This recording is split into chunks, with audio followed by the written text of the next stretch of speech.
Do you remember that? That's Inside Out. Inside Out. It's actually Inside Out is very relevant to, but that's still not there. I don't know if but they made some improvements, you know, and we bring in some other elements with the new one. At least, well, I didn't see the whole movie, but at least what I read about that. So, so what we need to do, so we see whether we can, if you have to make a movie, what would be the elements, you know, in your Inside Out? That's, I think, one thing we can look at it as well. And again, we mentioned this, like, I know the discussion is like whether this is authentic hadith or not, but look at this as a wise word, saying, Man arafa nafsahu faqad arafa rabbahu. Here we're going to take a nafs in a way to know the human essence, that what does it mean to be a human being. So I actually, you know, as we use analogy in analogical thinking, so I use analogy for human as well. I say you can imagine human body as like an RV, recreational vehicle, that the body is like the car, and like our bus, maybe yesterday sometimes you have this giant bus, right? So, and then in this case, there are a lot of different, let's say, you know, people inside that car. So what we're going to do, we're going to look at what really resides inside us. And then we're going to define life journey and life happiness based on what is happening in this bus. Who is the driver, and who is the king, the ruler, you know. So there are different elements, it seems like, that we can see how we can define that. So essentially, in a secular worldview, like in economics we cover quite common, that we always speaks of human with one single pronoun. We say, you know, the human is being with the self-interest. So, and when you study economics, basically you will find out Adam Smith's idea of economics goes all around human with self-interest. He will say this is invisible hand. But he will say self-interest as if there is one single self within you that you pursue the interest of that self. But when we look at it from Islamic perspective, it seems like human is quite complex. There isn't one self, there are multiple selves within you. To the level, is it also interesting how you can still call yourself an I, because it's not I, you might say we, because whatever you do in a way that there are like a internal, let's say, fight and struggle and with all this resistance, but ultimately you come up with a unified, let's say, decision that you say I, and you act in this case. So what we say I is actually the self from the Tawhidi perspective is plural, is not singular. So because there are different dimensions, we're talking about animal self, we're talking about reasoning self, we're talking about the egotistic self, we're talking about the emotional self, moral self, spiritual self. So if you want to really use that concept, then the question here, which kind of self you're talking about? Which self you try to satisfy? When you say, you know, the objective is to pursue the self-interest, the interest of which self? Is it the interest of the mind? So like, you know, you wake up, you go and feed the body, and then you look the pleasure, feed the nafs to a certain extent, right? But your mind wants food as well. So, and then you try to pursue knowledge, feed the mind. But your heart needs food as well. Then when you know, in a way, find the spiritual dimension, look at the Harfi perspective, then you start to actually, you know, feed your heart in this case. So again, there are different dimensions that, you know, you can feed your ego as well. So in a way that, you know, if you have been blessed with something, and if someone starts to praise you and you take it seriously, that's like, it's really me, And that praise will become feeding the food for your ego. And therefore, the Prophet, peace be upon him, will say, don't praise people on their face in a way that, like, you know, be careful that you don't really boost their ego. You don't feed their ego. So there are different dimensions and different aspects of the human putra. So we need to look at those and to see how we can do that. As I mentioned, in 2012, actually, I start to work on that one. So that, I published an article, on called "Human Nature" and on human nature and happiness. And those who are interested on the academic side and want to go deep on that one, thank you very much. So they can look at this, But here we're not going to go into that way. We're going to just look at in terms of practical side, inshallah.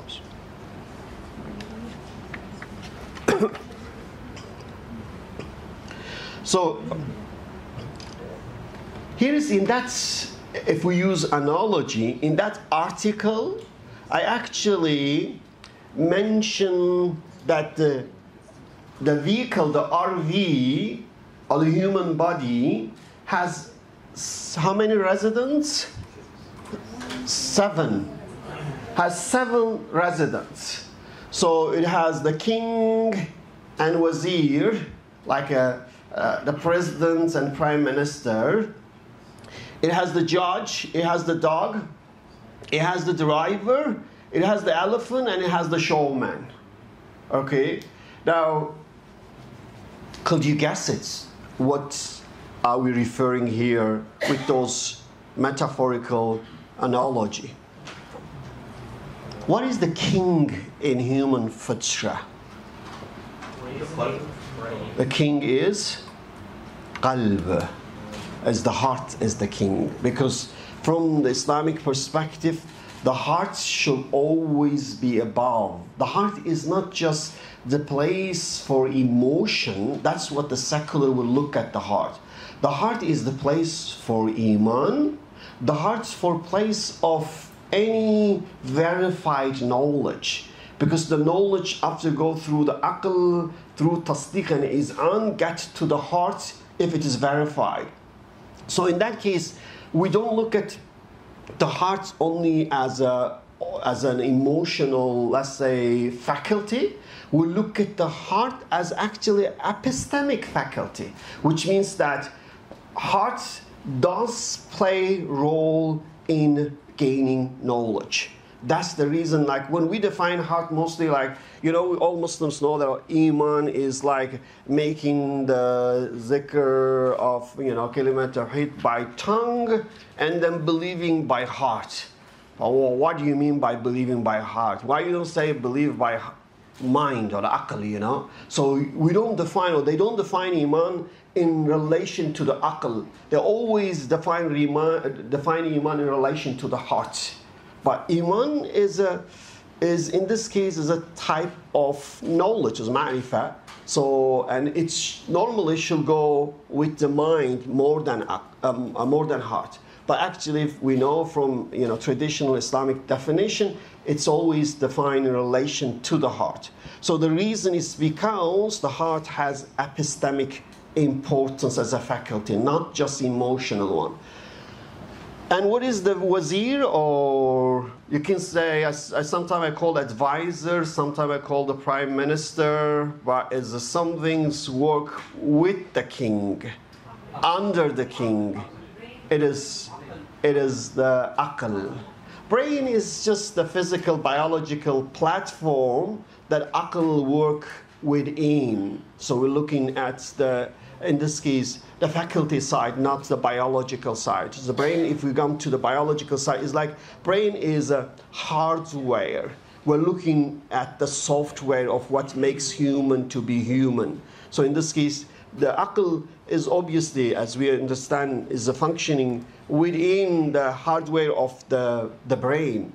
And what is the judge? What is the word for that? Wijdan. Wijdan. So, yeah, wijdan. So the conscious. Okay. So that is the judge. And what is the dog? The animal. But the elephant, which one you think is the nafs? The showman is there. So which one is the ego? The showman is the ego, isn't it? That's like doing the show business, like particularly through the social media, I guess, and other means as well. So the showman is the ego, and the dog? Dog is the quwwa ghadabiyya, if you use Ghazalian term. Ghazali, it's a quwwa ghadabiyya. So quwwa ghadabiyya is the power of anger. The power of anger. Do we all have the power of anger?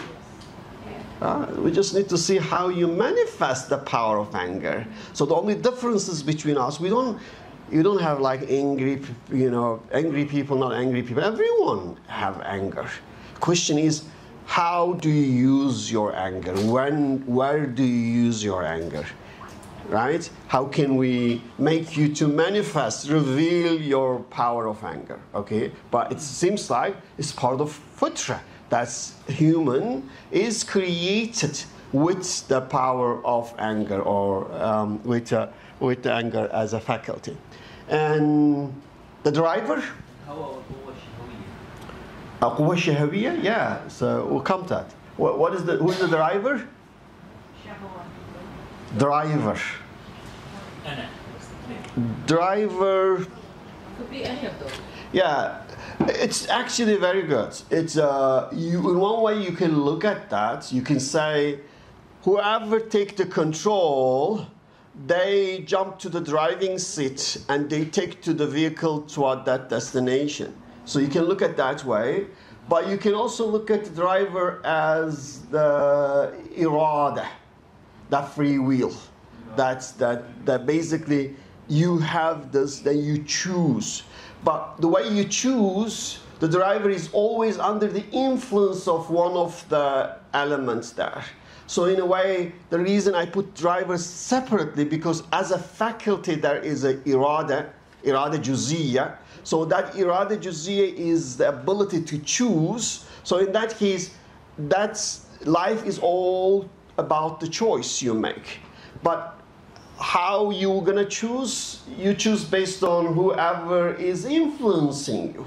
That's the thing. So therefore, I thought, because I had those things like, can we just make any one of those driver? But given the, let's say, the understanding of irada with human, and therefore I thought it would be better to have it as a separate one. That you have irada, you can choose it, but your decision is affected by one of or all of the residents. Okay, and the elephant, the irada is the driver, and the elephant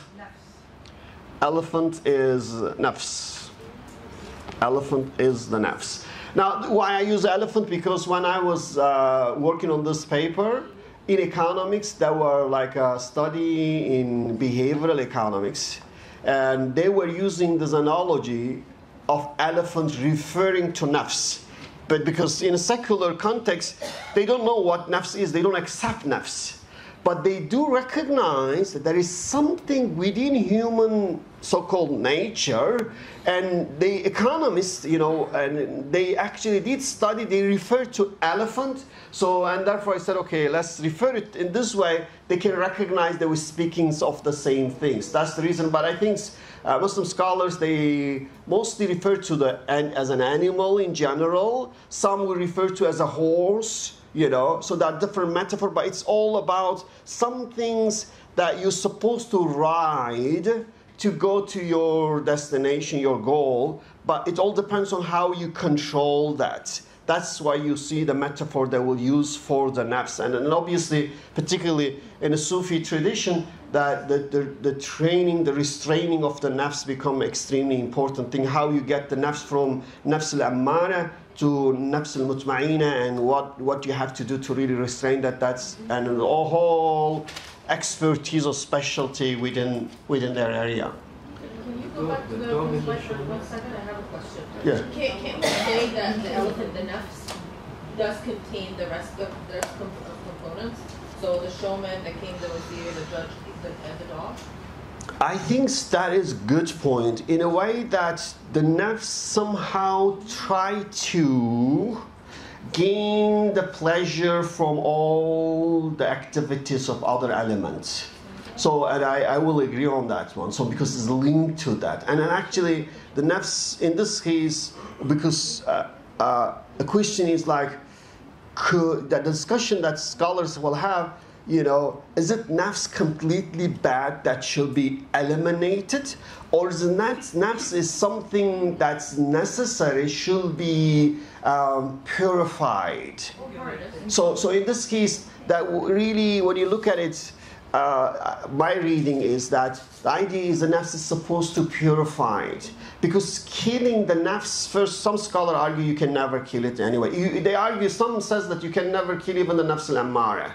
Because Sufis are strong, they say you could kill that, but they say no, because if the nafs al-ammara completely die, that the task is over for you. So in a way, you're not going to choose anything bad. So therefore they say that, yeah, you could do in a way that your nafs will start to perhaps desire less. Like when you look at those on a bar, you don't wish to go to the bar because you are at a level you don't really enjoy that. But it doesn't mean that you still have the evil commanding nafs within you. Like particularly when, let's say, you look at in Quran, and Yusuf alayhi salam was saying, Inna nafsa la ammarati bisu'i illa ma rahima rabbi. So in a way that to recognize that the nafs is ammara essentially and can commend you toward the bad things, and to be aware of that is very, very essential. So, and in some, the basis they will say, well, if nafs is purified, it's good, because if you don't have nafs, you're not going to enjoy anything, they will say. You don't like anything. Because all the liking, even the liking, enjoying the Quran and the tilawah, is ultimately goes through the nafs, they will say. So, but that's not the nafs al-ammara, that's against nafs that is, you know, يعني مطمئنة, or that you can say that you want to really seek satisfaction through the good things. So I think that's a good point. That can be think in that way. Can you repeat the dog on the showman? What does it represent? Seer. Ah, okay.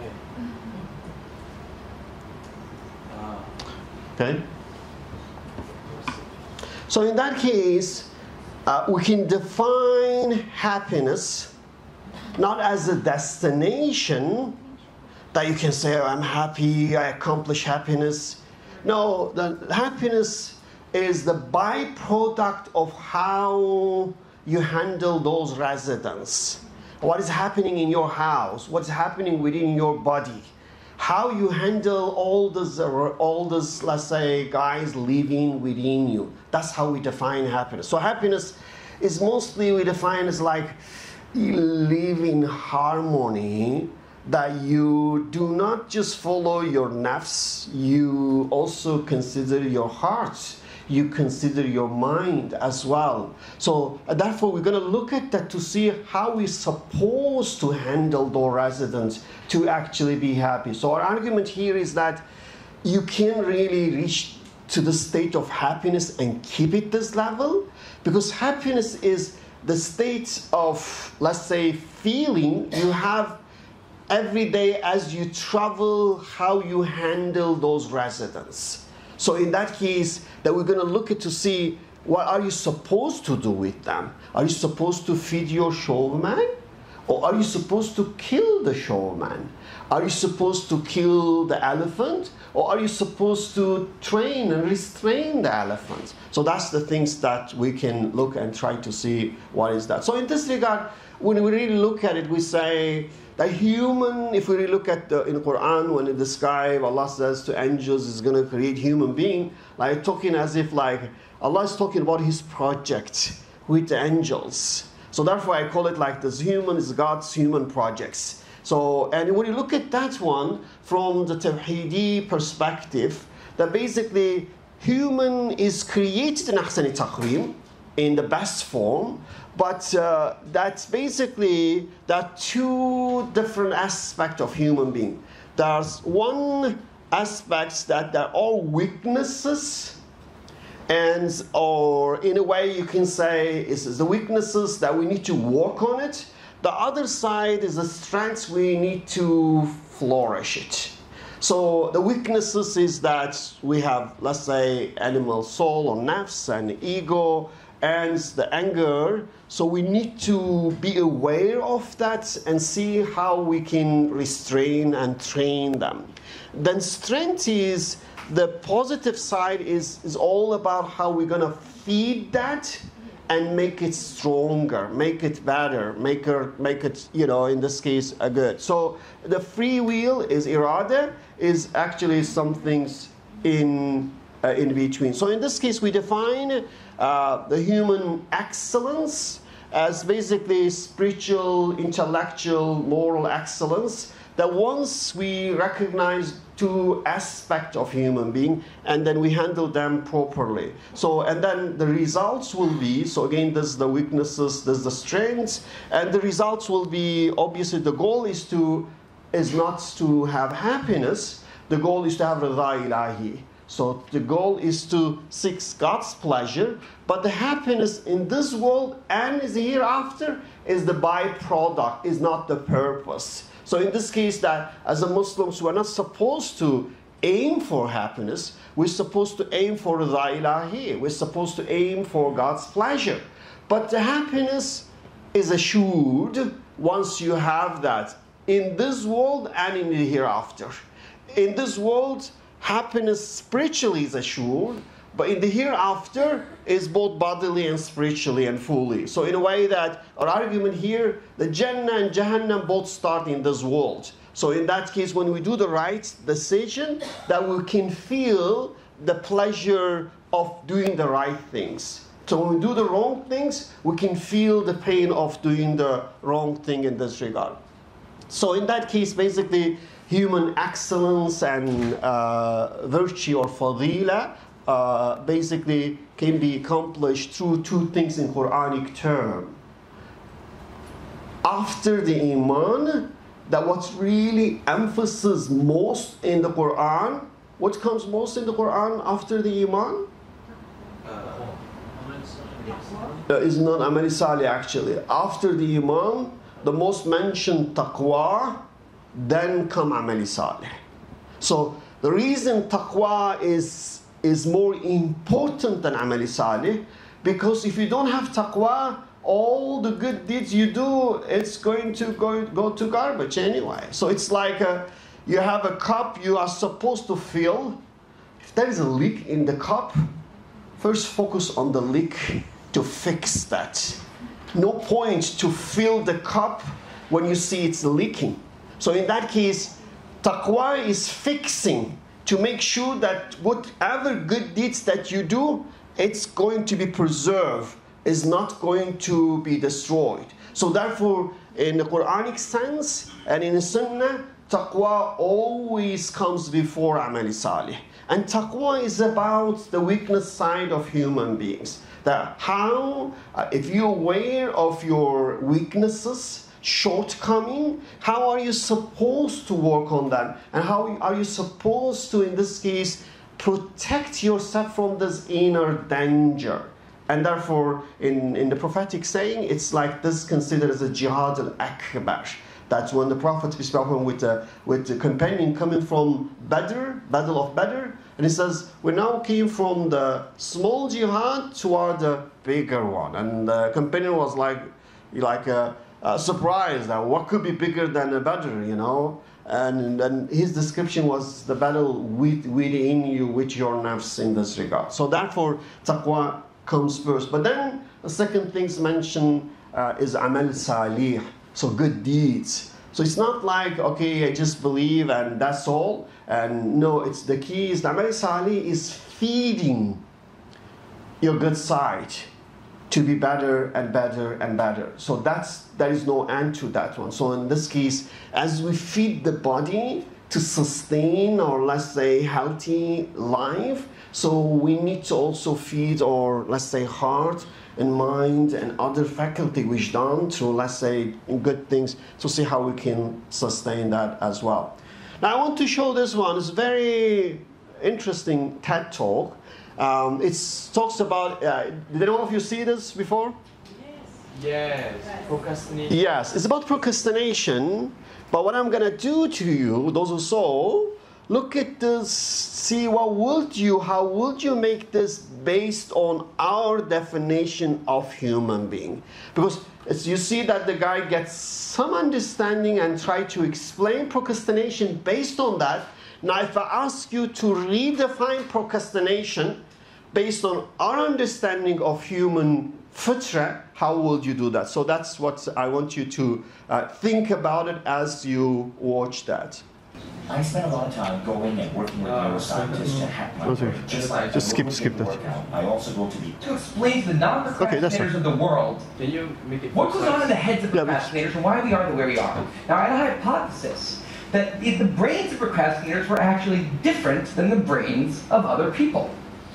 And to test this, I found an MRI lab that actually let me scan both my brain and the brain of a proven non-procrastinator. And so I could compare them, and I actually brought them here to show you today. And I want you to take a look carefully to see if you can notice a difference. And I know that if you're not a trained brain expert, it's not that obvious, but just take a look, okay? So here's the brain of a non-procrastinator. Now, here's my brain.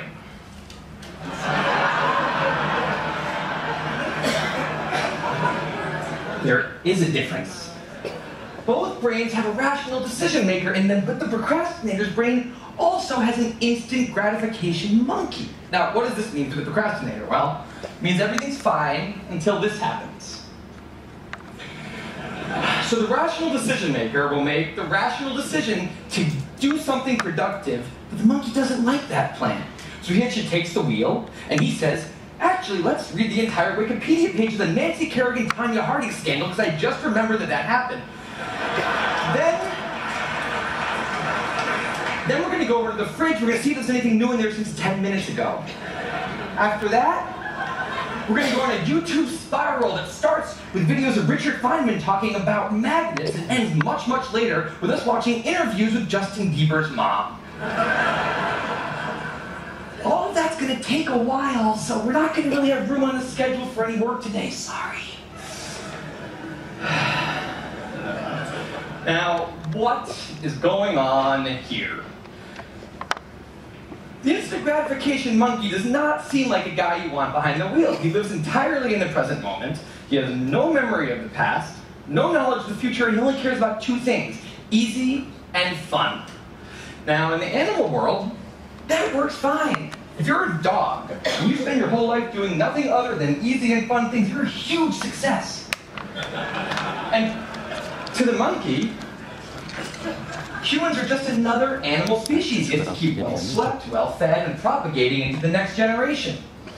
Which in tribal times might have worked okay. But if you haven't noticed, now we're not in tribal times. We're in an advanced civilization, and the monkey does not know what that is. Which is why we have another guy in our brain, the rational decision maker, who gives us the ability to do things no other animal can do. We can visualize the future. We can see the big picture. We can make long-term plans. And he wants to take all of that into account. And he wants to just have us do whatever makes sense to be doing right now. Now, sometimes it makes sense to be doing things that are easy and fun, like when you're having dinner, or going to bed, or enjoying well or in leisure time. That's why there's an overlap. Sometimes they agree. But other times, it makes much more sense to be doing things that are harder and less pleasant for the sake of the big picture, and that's when we have a conflict. And for the procrastinator, that conflict tends to end a certain way every time, leaving him spending a lot of time in this orange zone, an easy and fun place that's entirely out of the make sense circle. I call it the dark playground. Now, the dark playground is a place that all of you procrastinators out there know very well. It's where leisure activities happen at times when leisure activities are not supposed to be happening. The fun you have in the dark playground isn't actually fun because it's completely unearned and the air is filled with guilt, dread, anxiety, self-hatred, all those good procrastinator feelings. And the question is, in this situation, with the monkey behind the wheel, how does the procrastinator ever get himself over here to this blue zone? A less pleasant place, but where really important things happen. Well, turns out that the procrastinator has a guardian angel, someone who's always looking down on him and watching over him in his darkest moments. Someone called the panic monster.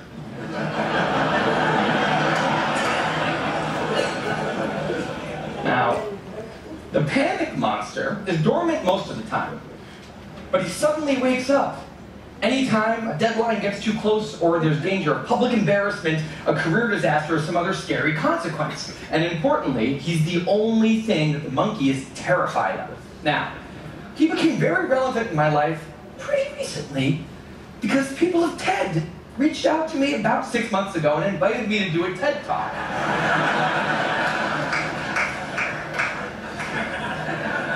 Now, of course, I said yes. It's always been a dream of mine to have done a TED Talk in the past.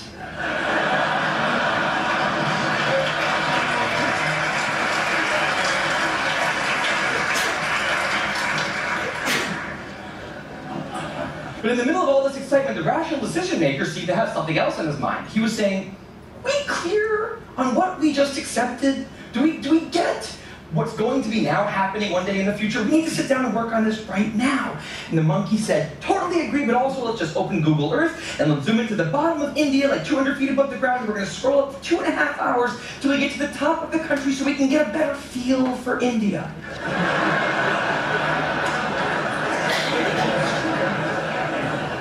So that's what we did that day.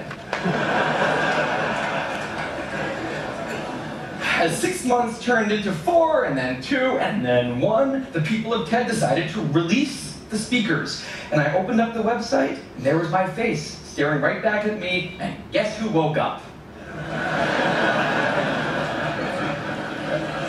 So the panic monster starts losing his mind, and a few seconds later, the whole system's in mayhem.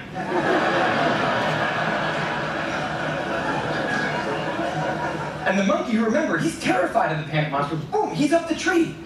And finally, the rational decision maker can take the wheel and I can start working on the talk. Now, the panic monster explains all kinds of pretty insane procrastinating behavior, like how someone like me could spend 2 weeks unable to start the opening sentence of a paper, and then miraculously find the unbelievable work ethic to stay up all night and write 8 pages.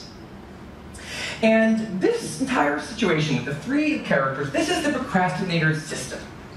It's not pretty, but in the end, it works.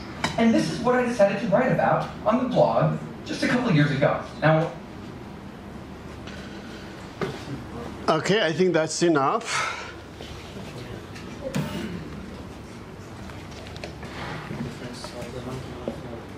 Okay, so let's have a little reflection on that one. So, did you like it? Does it resonate with you? Okay. So I say procrastination is one of the most difficult words to pronounce in English for someone like me. It's one of the most easy things to do in life. So when it comes to the action, okay? So you see the guy is trying to understand the key elements of human fitra and to see why and how we procrastinate, right?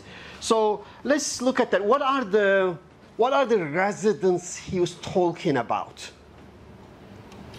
How many residents he had it in his model of human understanding? There was the dog, the driver. No, his turn first. Go with his turn. Monkey. And the monster. And Master. Himself. And the rational decision maker. Right? Anything else? No, there was only 3, right? Yeah. So there were only 3 players. Okay, so how did he describe monkey? What is the monkey? And what is the monkey describe? Oh, the monkey, he described like what is the key characteristic of the monkey? He says that the monkey only live in the present. He doesn't know. Think about the future. That's done. And pursue what? Instant gratification. So that's the features of the monkey. And the monkey always look for 2 things. Easy and fun. anything's difficult or anything not fun, monkey does not like that. So it seems like he blames everything on procrastination on the monkey, right? So what would be the monkey equivalent in our model that we discussed? The elephants. Monkey is what? The dog, I think. Is the dog? This is opposite. The showman? I think the elephant, because the nuts, right? Yes. So actually monkey in his term could be elephant and showman. Elephant and showman, because he does not distinguish those two features. That's in which the showman is about ego, seeking fame, seeking approval, seeking praise. That's one thing. But the nafs, in terms of seeking pleasure and fun, that's another thing. But in his model, he did not distinguish the differences. And those are two, in fact, distinctive features of human fitra. So the ego is different than the nafs. That we know what, how the ego is, what the ego wants, and how the ego is misguiding us in a way. Let's say, when you try to, seek the praise of others, essentially you try to feed the ego in this case, okay? So that's his definition. Could fit, some of his definition was about, like his definition of monkey living in present is about elephant, is about nafs actually. If you really look at the Islamic scholarly work, that's what they define elephant. They say, they define nafs to be blind. So since it's blind, it can't see the future. It's only today, it's only now, and seek the pleasure of the moment. And that, it seems like he catch this quite well in his things. What was the other character? Monster. Before monster, before panic monster, there was another one. What was the? Rational decision maker. In our model, that's equivalent to? That's equivalent to?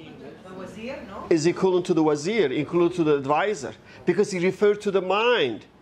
He refers to the mind. So in other words, he's saying that your mind will tell you some things. So, and then the question is, are you going to follow the mind or follow your desires or follow your nafs? So he has this dichotomy in his model. So essentially, he has in one way human are driven by pleasure, driven by desires. Another way that human has the mind and try to decide what is right. And so he, in his model, the two things. But so in this regard, it seems like that's mostly is a rational, or is the mind that he's referring to that. What was the third element? Panic master. What is a panic master? What would be the equivalent of panic master in our model?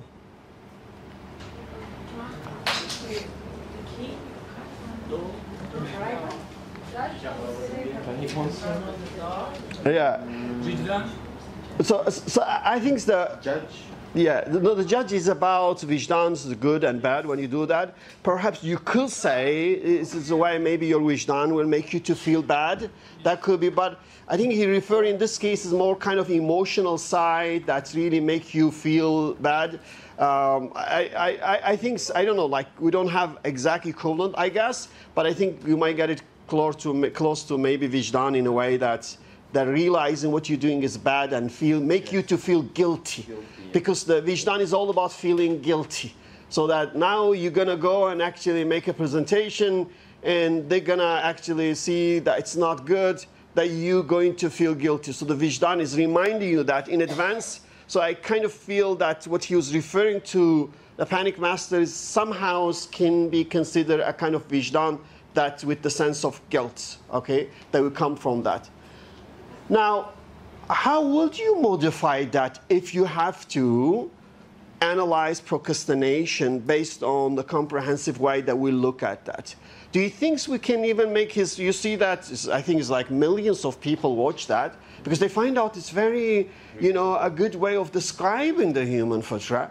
But we can go and actually add some more element here, even make more appealing and more accurate. What would you add to this description? So can you get, Sister Zara, can you get the mic back?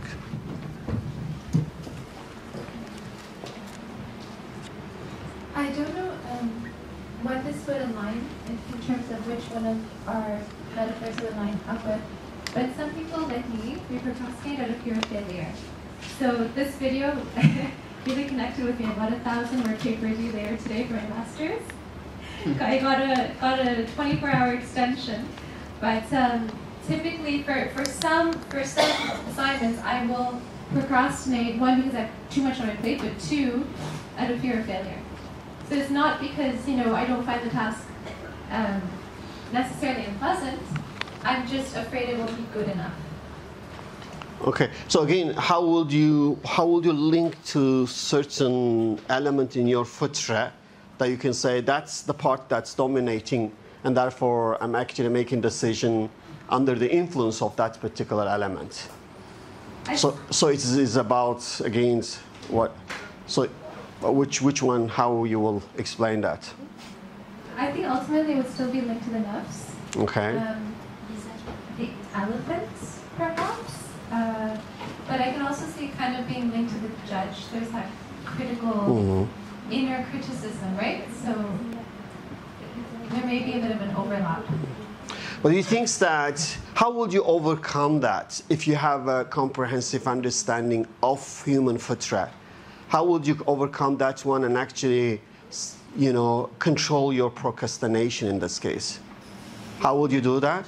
Because you have a fear of failure, right? So in this case, if you, rather than make success as your goal, right? If you say the success is the intention and the right action, and once I do that, that God is going to be pleased with me, that's all I want. So my goal is not to get the outcome because it's not within my hand, that's created by Allah.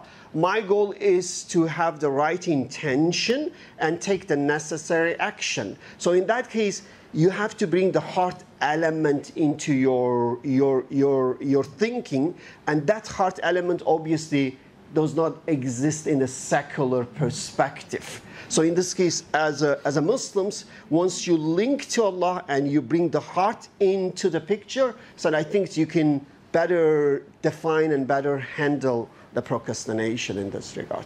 Yes, you want to say something? I'm just going to say the heart, the spiritual part. Correct. Okay.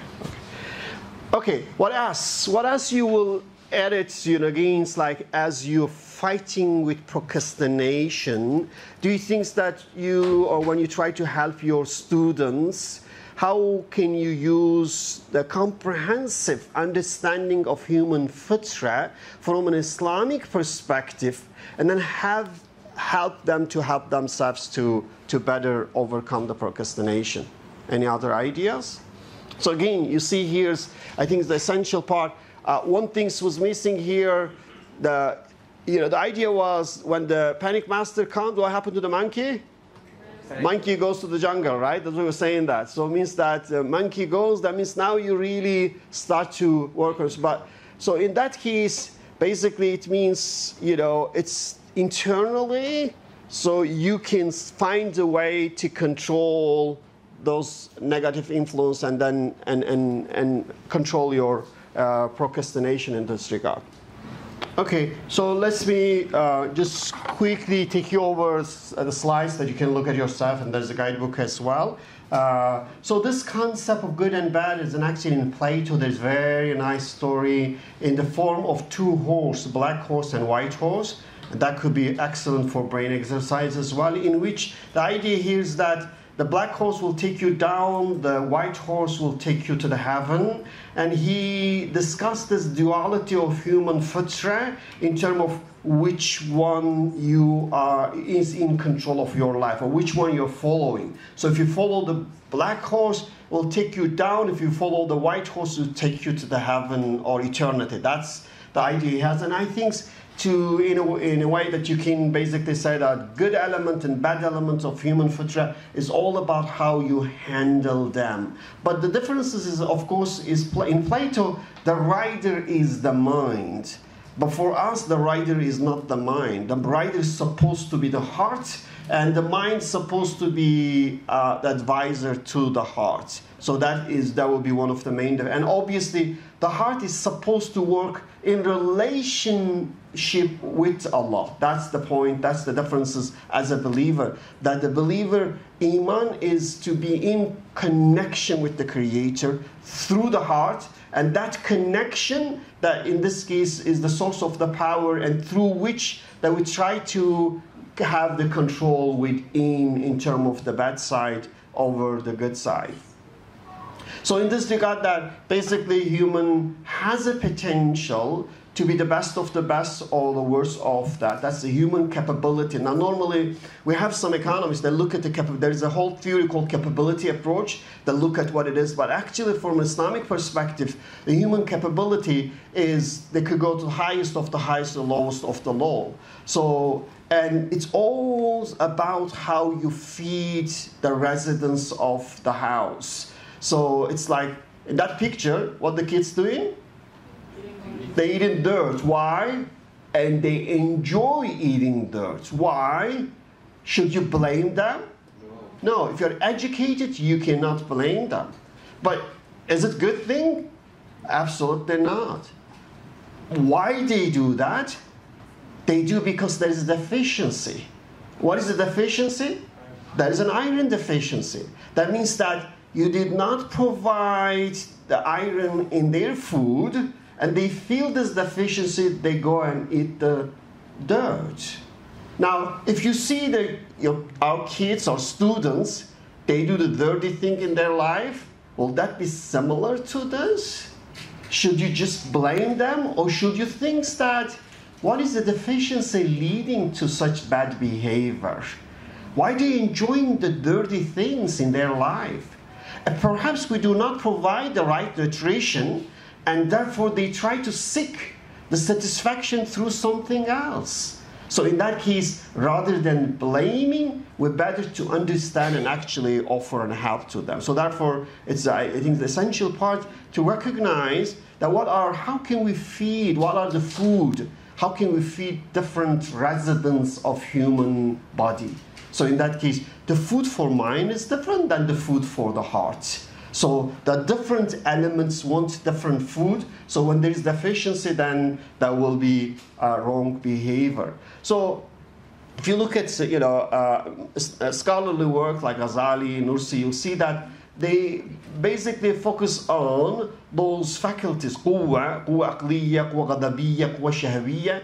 And they says that you could go to the two extremes, so the tafrit and ifrat, but what Islam says to bring the wasat, which means to actually to go in the middle way, not to the extreme. So for each one of them, there could be, in this case, an extreme. So basically, in this regard, that when we look at the human in a secular worldview, the understanding of ana, or the self, the nafs, the heart, the vijdan is very different. And because of that we can see the way they feed those elements, they make human to be narcissist. A narcissism, like a Trumpism, is not accidental. It's because the worldview, the culture feeding them and essentially turning them into narcissists. And when you feed the nafs, and they become hedonics, that the whole life is nothing but just fun and pleasure. Okay, so and then again, that you basically, it depends on how you feed them. So from the Tawheedi perspective, ana is supposed to be abd, give up its claim of power and autonomy against Allah, and be in full submission to Him, and being abd. And nafs supposed to follow the modesty, not ifrat and tafrit. And heart is supposed to seek the satisfaction through love of Allah, and ultimately in Jannah, mushahadatullah. That's the heart could be satisfied. And vijdan supposed to do justice and fairness and seek the pleasure through that. And the mind supposed to seek ma'rifah, means knowing Allah, and hikmah. That's basically, as Quran emphasized, that the minds should go through that. And shaja'a is for ghadab. That means that you are, you don't use power to oppress. Use power, whenever necessary to protect the justice, but you don't use it to oppress the others. So you control your ghadab in this case and use it for the good reason. And the free will is they use it to choose to follow what Allah wants you to. So that's in form of ubudiyah. Okay. So I think we can stop it here. The rest. The previous slide, sorry. This one? Yes. Okay. Okay. Thank you. Isn't Abdullah and Ubudiyya the same? Yeah, Abdullah is in a way that remember one of the problems we mentioned that the self is separated from the sustainer, as if the self sustains itself, that you believe in self. Abd in a way to get the self to submit to the sustainer. That's saying is rather, so in this case, Abd is, we take it in terms of submission.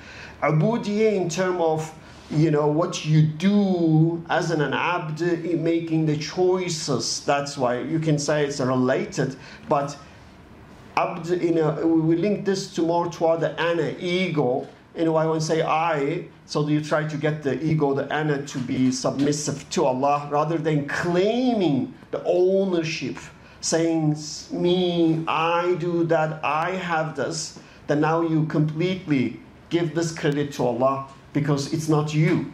So that's like, in a way, when you basically, so that's why like when we look at it, in this regard, that you kill the ana completely, or ego completely. But nafs, you purify that. You don't kill it. But the ego, there should be zero ego as an ideal for Muslims. Because ego is completely bad. There is no good side of ego. The only reason that we have ana, I, or the self, because it can help us to understand Allah. But we're not supposed to claim the ownership and brag about it and then claim we're better than others because I have more money, I have better position, I have better education. That is about ananiya. So ananiya is claiming the ownership of the blessing from Allah. So in this case, from Islamic perspective, whatever you have done, you have it, is all blessing. And you're supposed to be thankful, not go out and brag about it and then boastful and then claim that you are better than others. Because in this case, humility should be a default mode for a believer. So it's not like you intend to be humble. There's nothing for you to be arrogant because you don't have anything yours. So it's just your default mode. Because when you intend to be humble, that you think like you have something but you don't want to show off. But that's not right. In other words, that's not true from the Tawhidi perspective. Okay? So I think we're going to have an activity. Right now, so we need to get every groups, and I guess Sister Uzma will post that one. So, and we're going to work on, I think we'll work on the 2 dimension. Remember, we try to have the understanding of each dimension, and then we're going to write a topic and present it on Wednesday. So, and therefore it's really essential that we get good understanding of each dimension. Today, I think now we're going to work on the 3rd dimension, the critical thinking one. We did the 1st and 2nd one, so now we're going to, I think, work on the 3rd one. Okay, so we're going to, again, as always, put a slide there, and the detail is in the guidebook. And I think with that, we can end it now and start to move to the next one. Thank you very much.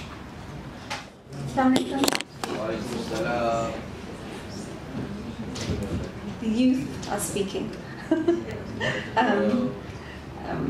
Okay, so if you look at the schedule of the group, we're running a little bit late, but what we wanted to do is have 2 activities today in order to really get you to really think about the steps of the model. So what we want to do now is activity number 3. So yesterday you all chose an analogy, and you worked on that, similarities and differences. Yes. So what we want you to do today with that same topic and analogy is to do the critical thinking step. In critical thinking, what do? We question and filter. And negate the No, we vaccinate. Negate what? Race, cause, nature. Okay, mashallah. Now, when we negate that, we have to either ask, we would have to ask some questions. We have to formulate the questions, and when you formulate them, base them and keep them very, very specific on the nature, cause, and chance. Don't just do general critical thinking. Okay, so we will do that now. So we're basically running half an hour behind. After you have done this, then you get some coffee and come back here. Come back here by 12 with your coffee, all right? And at the bottom of the schedule, I have put the locations where you have to go. So Group A, go on the to the dining area on level 2. Groups B and C go to the women's masjid. Groups D and E go to the main meeting room on the first floor. And if all the men could go to the men's masjid, yeah? Did not have the other room, right? I didn't have time to check because are they available? We can do at the place we did before. So the men can go upstairs. They can go there all the places. We don't need to change every time, right? So I don't see Those rooms are used sometimes for meetings. Okay, the women can go where I just said, but the men can go back upstairs. Yeah, okay? In the place that we did it before. Okay. And describe types of rocks and rock cycle. Understand that rocks cannot make themselves or by chance. Usually in grade 2 we don't talk about causation because that will be a little difficult for younger kids. And we realize that rocks are a creation of Allah. Identify some names of Allah in rocks. Know that rocks are a blessing. Derive character lessons from rocks. So these are the learning outcomes we first described. And then we move on to our first step, which is the analytical thinking dimension. So the essentials that we have to keep in mind for this dimension is, first of all, we provide scientific knowledge of the topic, we highlight the importance and relevance of the topic, and we ensure to filter out secular ideology and do not use implicit or explicit references to secular terminology. And we also make sure that we have some fascinating facts and irrelevant video in this step.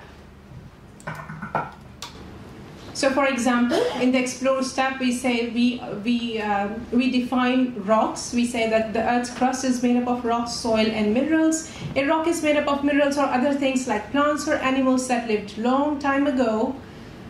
And we define types of rocks. The igneous rocks are made from hot melted rock called magma. Sometimes magma cools and hardens underground. An example is granite. Sedimentary rocks, metamorphic rocks. So the explore step is we have to keep in mind the age appropriateness of the language we are using for different grades.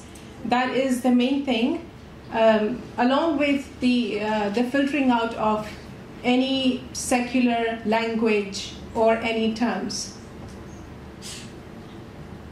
We also have some fascinating facts, like I have used some real fascinating facts, but if we were to use them for grade 2nd, we will have easier ones. So here we have Giant's Causeway. It's located in Northern Ireland. It has 40,000 hexagonal basalt columns. Diamonds, they are formed under extreme pressure deep in the earth and are brought to surface through volcanic eruptions. Pumice, this volcanic rock can float on water due to its high content of trapped gas bubbles, making it lighter than water. So these are just some fascinating facts. Blue holes, graphites that is used in pencils. So when we will be sharing the fascinating facts, probably by showing them a video or maybe verbally, so are we supposed to like tell them deliberately to highlight what is what we want them actually to, and then tell, okay, it's all creator. We're just sharing information. So basically in the first step, we are just analyzing the topic.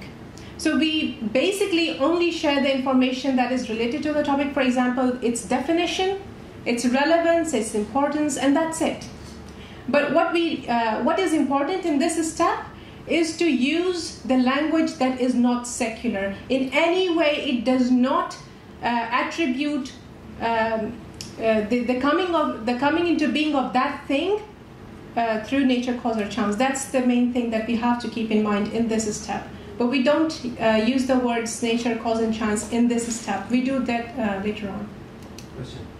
Sure. If there's an assessment that we want to do after this session, would these facts be important for them to remember? I'm not sure about remembering, but we do mention the fascinating facts just so that the kids can have they get excited. If we do an assessment, should we include this? In the assessment, You yeah. don't Okay. you can. It's like any assessment of when you know what kind of questions you're forming. Are you just going to the lower order thinking of remembering and recalling? If you are, then yeah, you can bring them. But when you go to higher order questions, then you would be asking more about the actual topic of how rocks are formed. Yeah, so you can do it.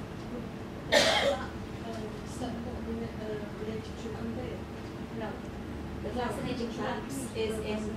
Fascinating facts is basically the facts about the topic we are exploring. And that is it. It's just to make the things fun for kids. Just to explain to them, right? Yeah, just to explain to them, yes. So we should not ask, like, if we're making an assessment for a child, do we need to include those questions? Like from the fascinating fact, or it's just... For the explore step, we don't do that. We will reach there in just a while, please. So in the explore step, we are talking about rocks and the rock cycle. So the rock cycle is basically a series of changes that rocks are made to go through. See the language I'm using? The rock cycle is a series of changes that rocks are made to go through. I'm stressing the word are made to go through. I'm not saying that Allah is doing it, but I'm actually saying that. So that is the key thing that we have to keep in mind, the way we design our sentences or structure our sentences. So stage 1 is igneous rocks, hot liquid rock inside the earth that cools down and hardens. Underneath the earth, they are called the igneous rock. Sedimentary rocks are formed when they break into small pieces over time, and they are made to stick together. The stage 3 is metamorphic rocks. They go deep inside the earth and get buried. They are heated, squashed, and changed into a different kind of rock. Again, please mind the language I'm using in stage 3. As you can see, they go deep inside the earth and get buried. They are heated, squashed, and changed into a different kind of rock. I'm saying they are changed. So I'm actually meaning that someone is changing them, but I'm actually not saying that, but also saying it implicitly. So stage 4 is rocks are melted and turned into liquid rock. And the cycle gets restarted. Cycle gets restarted. You see the language? That's what we do in the explore step. Yes, please. Go back to the previous slide. Oh. Yeah, going the wrong way. Yes. They go deep inside the earth.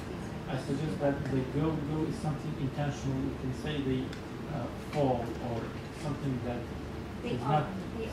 They are made to go inside the earth. They are inside the For earth. example, falling is not something that you do. It happens to you. Yeah. But go is something that you. Okay. All right. I'll keep in mind. Thank you very much for pointing out. Okay. Shall we move on? So the second step is the analogical thinking dimension, or the compare step. So the essentials of this dimension is we find a sophisticated analogy. We provide scientific knowledge of the human-made object in detail. So the analogy, please note that the analogy should be human-made object, because we don't use the word natural, but we are actually exploring something quote-unquote natural.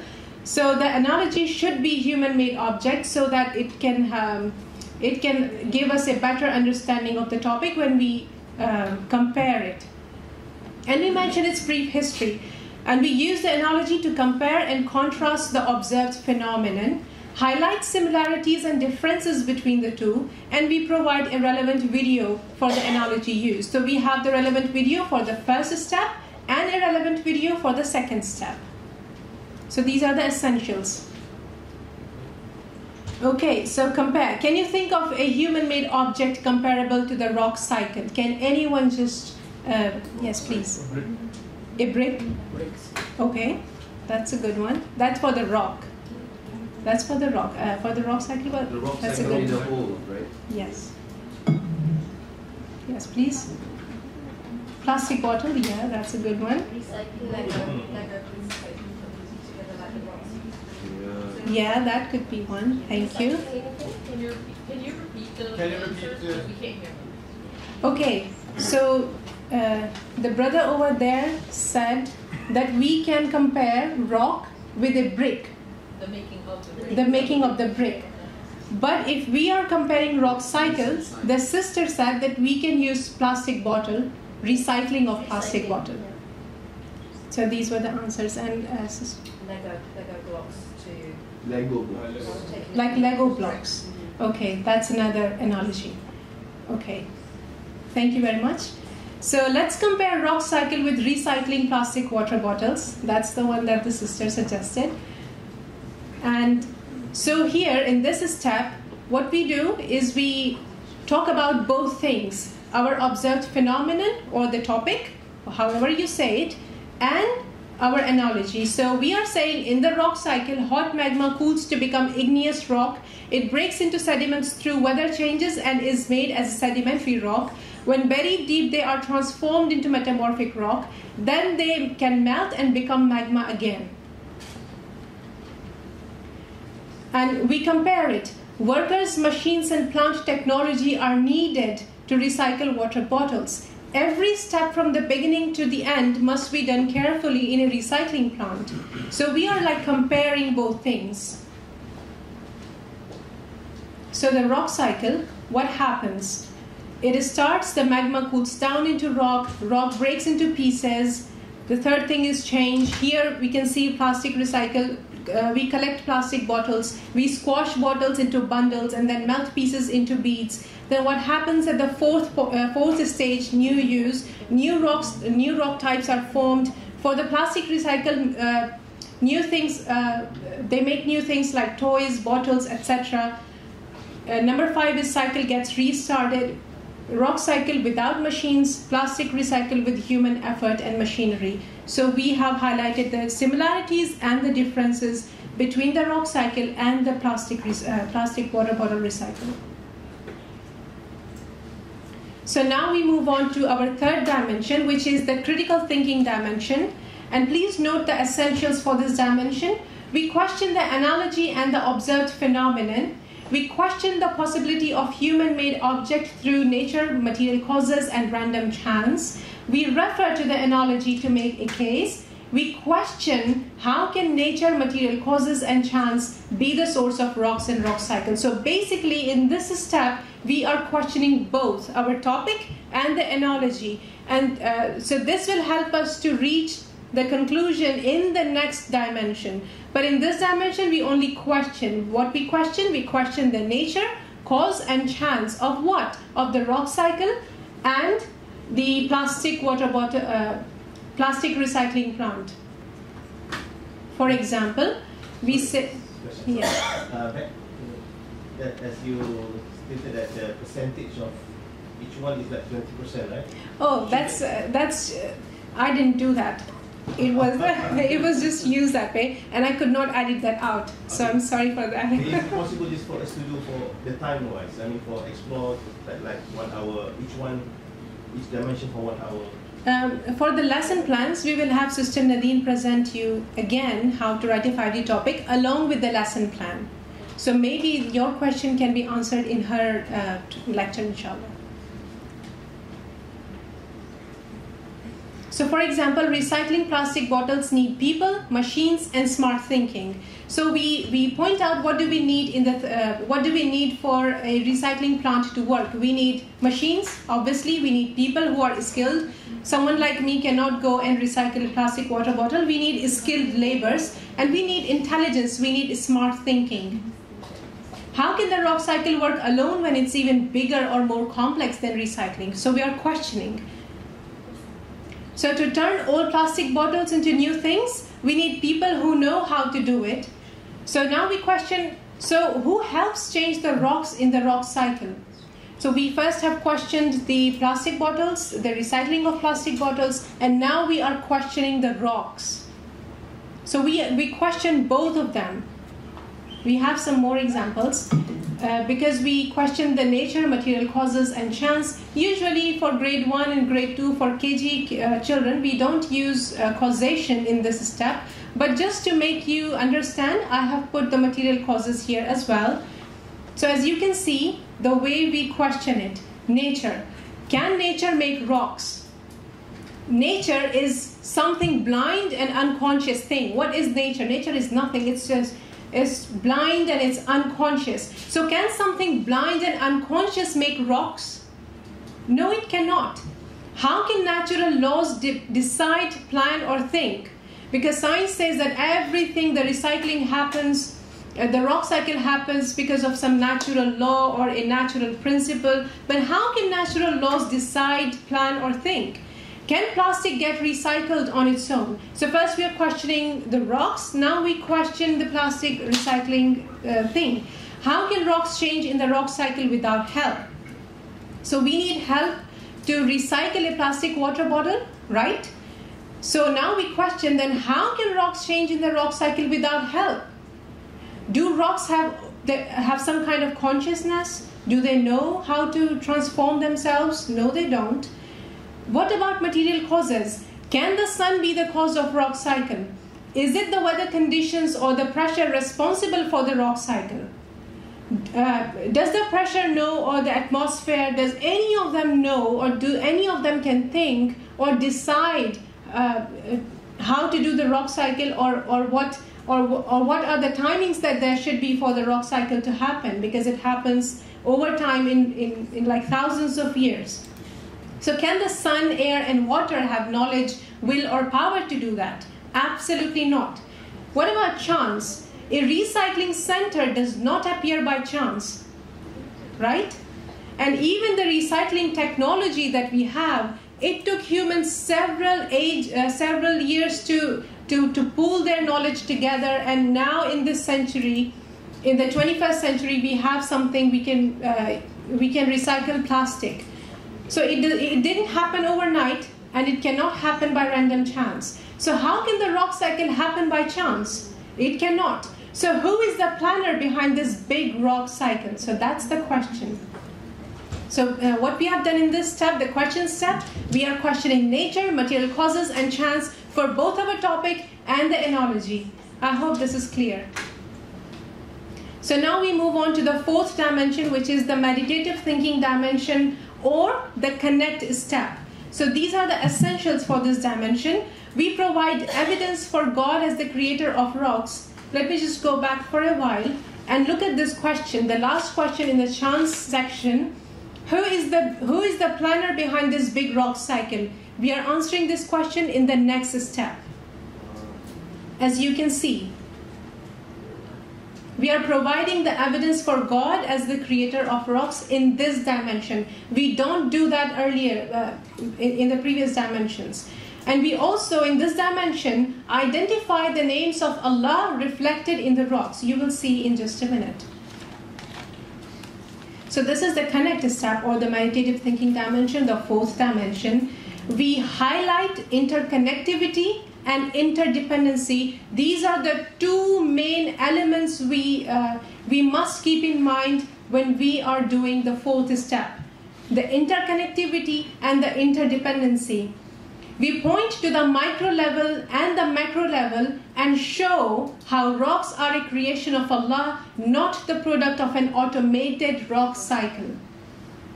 So basically, what interconnectivity and interdependency does, when we say that something depends on other things, we are actually saying that everything is weak, because when we depend on something, we are weak. We are helpless.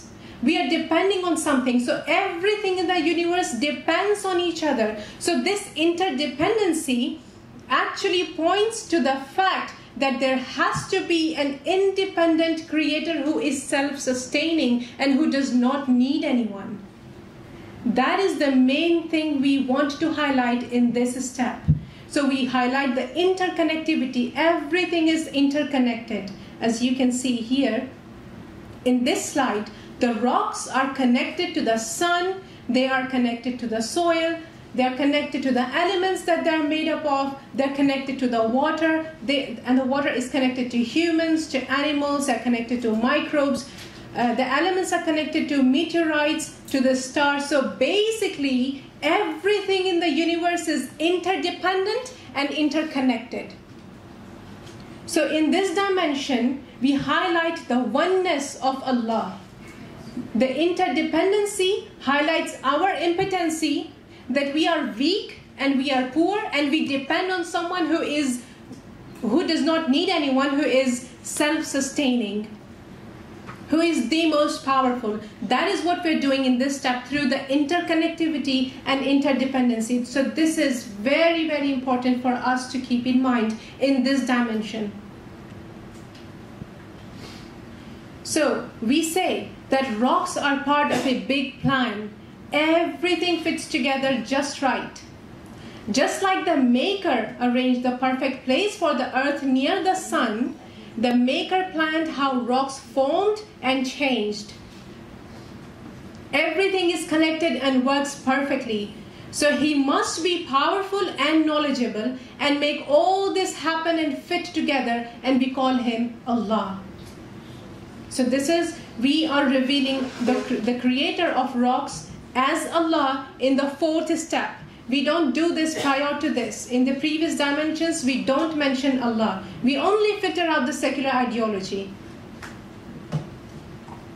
And also, in the connect step, the fourth dimension, we say the divine names that are reflected in rocks. So what do rocks tell us about Allah? What do they tell us? They tell us that Allah is all-knowing. He is Al-Alim.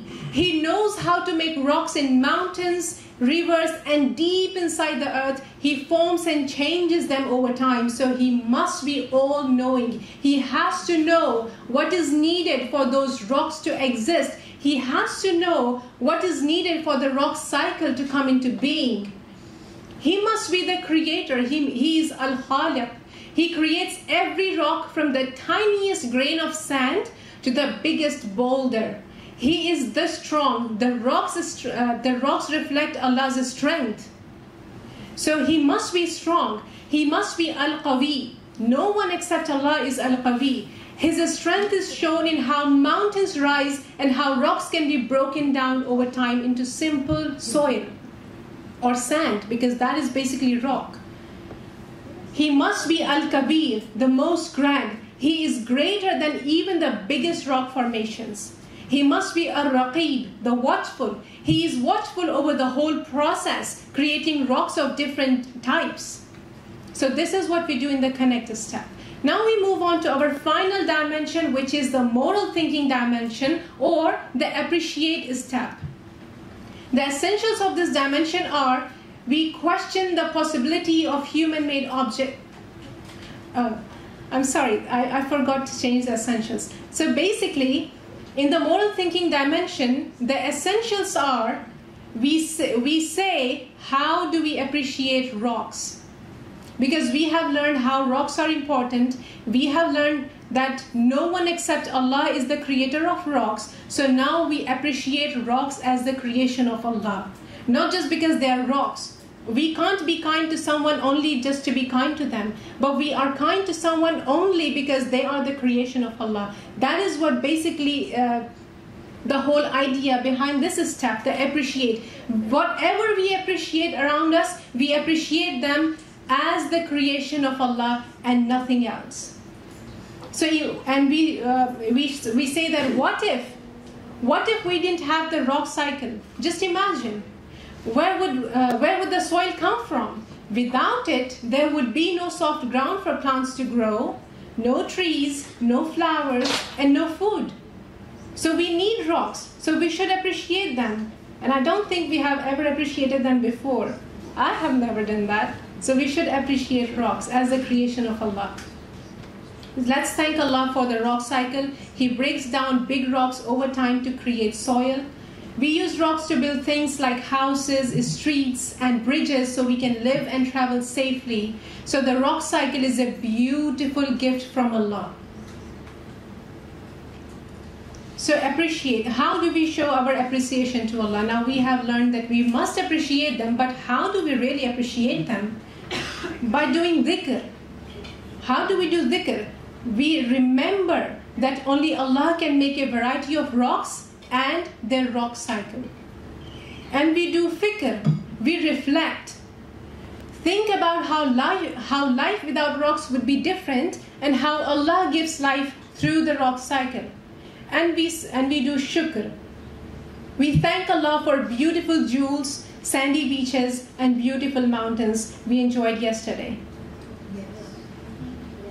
And in the fifth dimension, we also make sure we have character lessons. So we derive character lessons from the rocks. So what are the character lessons we can learn from rocks? What can we learn from rocks? We can learn to be patient. The rock cycle takes a long time teaching us the value of being patient and not giving up easily.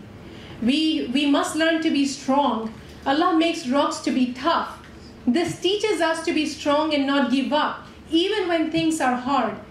They teach us the lesson to be kind. Allah makes hard rocks break down to become soft soil for plants to grow. We should also soften our hearts by reading the Quran. A soft heart is like good soil where nice things grow. So these are the character lessons. And now in the after the dimension, also in the fifth dimension, we mention a relevant verse from the Quran and a hadith. So here is a relevant verse from the Quran. Bismillahir Rahmanir Rahim.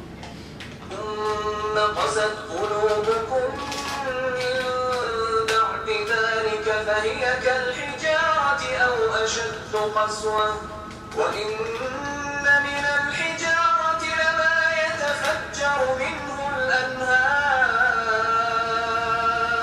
وإن منها لما يشقق فيخرج منه الماء وإن منها لما يهبط من خشية الله وما الله بغافل عما تعملون. So this is a verse from Surah Al-Baqarah, verse number 74. Then your hearts became hardened after that, being like stones or even harder. For indeed there are stones from which rivers burst forth, and there are some of them. And there are some of them that split open and water comes out, and there are some of them that fall down for fear of Allah, and Allah is not unaware of what you do. And then we also have a relevant hadith related to the rocks, where Jabir ibn Samura reported, Allah's Messenger ﷺ is saying, I recognize the stone in Makkah which used to pay me salutations before my advent as a prophet, and I recognize that even now. So from Sahih Muslim. Can you come back to the previous, before the Quran? This one?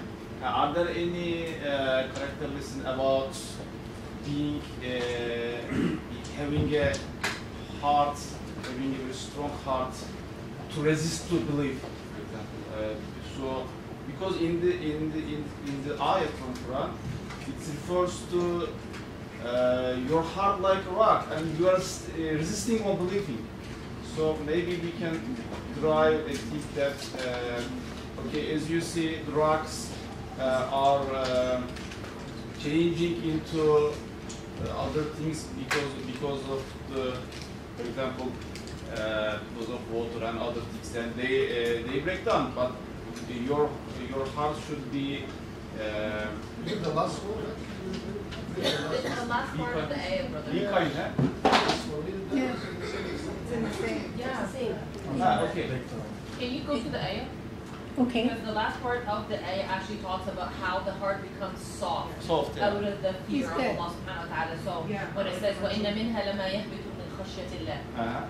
So be kind, yes. Yeah. But if I may, I think I might understand the brother's point. Can we go back to that other slide? If we look at the reference for be strong, be tough like a rock, that toughness in this example is giving us something that is positive. But from within the Quran, perhaps the words that are used, and again, I'm not a tafsir scholar here, but toughness is understood in the context of the rock as something being negative. So now again, here is the language divide. We have taken Arabic concepts, terminology from within, the Quranic tradition, kind of stepped away from it slightly, and from an English-speaking person's mind, I'm like, yeah, rocks are tough, And being tough can be good at times, and so it makes sense. But can we stay as true to the Quranic language as possible? Because the toughness of the rock is something that is negative in the Quran, not positive. So when it comes to us being strong, might there be something else within the Quran, Hadith, and other authentic literature that came afterwards that speaks to the toughness of the soul? But there are beautiful rocks also. There are beautiful rocks also, yes. Yeah, there are. I think it's important talks about mountains as pegs, mountains as tough. So I think that what we're doing here, what we need to understand is that we're talking to children about values, character, things they observe. Kids want to be tough. We want them to be soft. We want them to be tough at some times. But these are things that are just like, these are part of life. These are personality traits. So although what we could do is go and research and make a model in such a way that whereby our verses and our character lessons are very much interconnected, and we would love that the brother who pointed that out to be able to do that. But it's also okay to take the point simply, a simple point. The character that we want to bring in children is what? We want them to be kind, and we want them also to be tough when you need to be tough, standing up for the haq. And we can use the rocks as an analogy. Rocks exist around us. We see them. We see different types of rocks. We see beautiful rocks. We see strong rocks. So in the same way, we see lots of different types of beautiful human beings, strong human beings, soft human beings. So we're just observing. These are observations that we're doing. This is experiential learning. So anything you see here is a product of the research we've done, the work we've done. You're welcome. You're welcome to expand on that, develop that, bring your ideas. We actually have incorporated many things here on feedback from the pilot studies.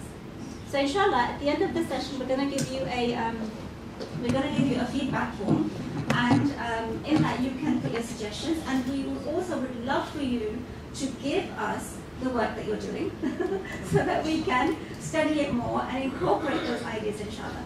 But I think Jazakallah khair, that was excellent. Can I have a recap? There's a checklist. Right, you did the recap, and then Brother Necati, would you comment on the Q&A? Just very quickly, we will have a recap of how to write a 5D topic. We select our topic, and we decide which grade your topic is for, and then we research and prepare for each step. After you have drafted your topic, check off each item. If anything is the incorrect step or missing, redo it before submission. So this is the checklist for each dimension, the essentials that we require. You are going to post this presentation. I will post it on the Google Classroom. I will post the whole presentation. Okay, that's it. Thank you very much for your kind attention. Salaam alaikum. Okay, so I think the question is like, do we need to explicitly mention those steps or not, right? Yes. So again, like we, in Turkish we say that everyone has their own way of eating, So you can have your own way of applying that, but the advantage of being explicit, that you're going to give a particular model with structure that they can recognize and implement. That's the advantage. But you don't have to perhaps every time for every topic to do that. In a way, it could be once you gain this way of looking at the things, you could even cover them all in your talk. In some articles we do for the 5D magazine.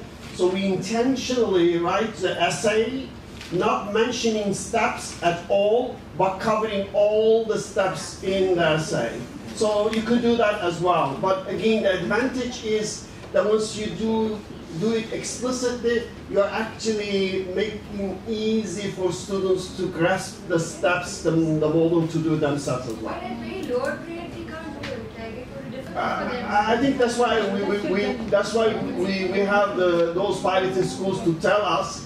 Our feedback from them is not that difficult as we imagine. I think, right? The microphone's right here. Right. Yes.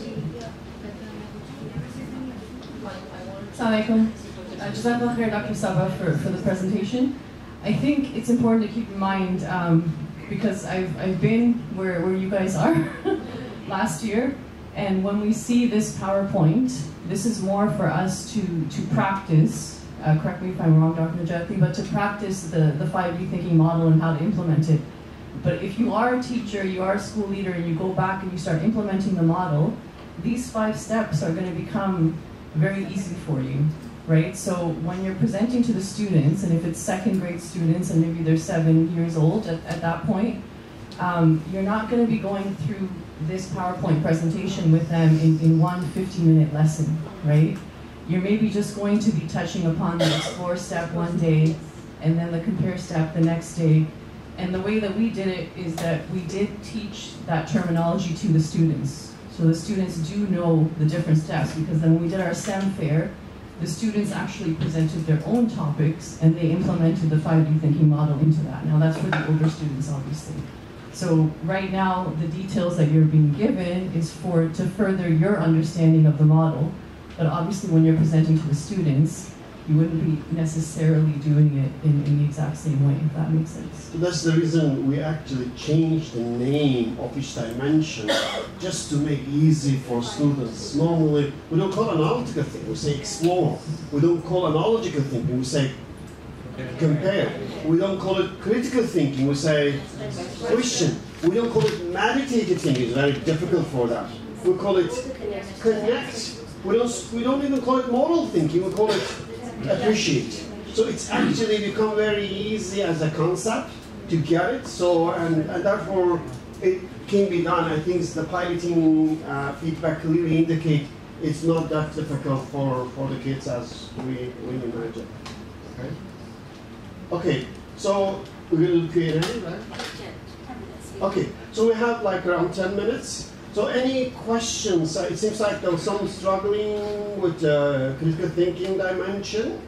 Any questions on that? So we can get your question and directly address it. Maybe you get answered already from Sister Saba's presentation, right? I guess, mashallah, it was good addressing those. We have the checklist even in a comprehensive way, as actually, our checklist is for all 5D authors. So they have to look at the checklist as they go through the process of writing that. So I think we can get a summary there. We can even share those 3-page in detail checklists. You can see that. Yes, any question? I think that the 2 steps are relatively difficult to comprehend. So the 3rd step is the critical thinking. How would you distinguish negating nature versus negating causation? I see a lot of people struggling with that. Negating chance is relatively easy, I guess.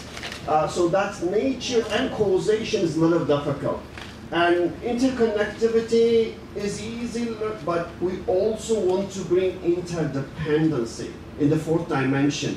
And that's one thing that people are struggling as well, like what is the differences, why we need to bring that. And we realize not bringing that might lead to even kind of deistic understanding of the creation. That's the reason we brought the interdependency as well. But let's talk about the 3rd step. So again, are we clear on how to negate nature and causation in a distinctive way? Are we clear on that? So of course, to be clear on that, first we need to know what we're trying to negate.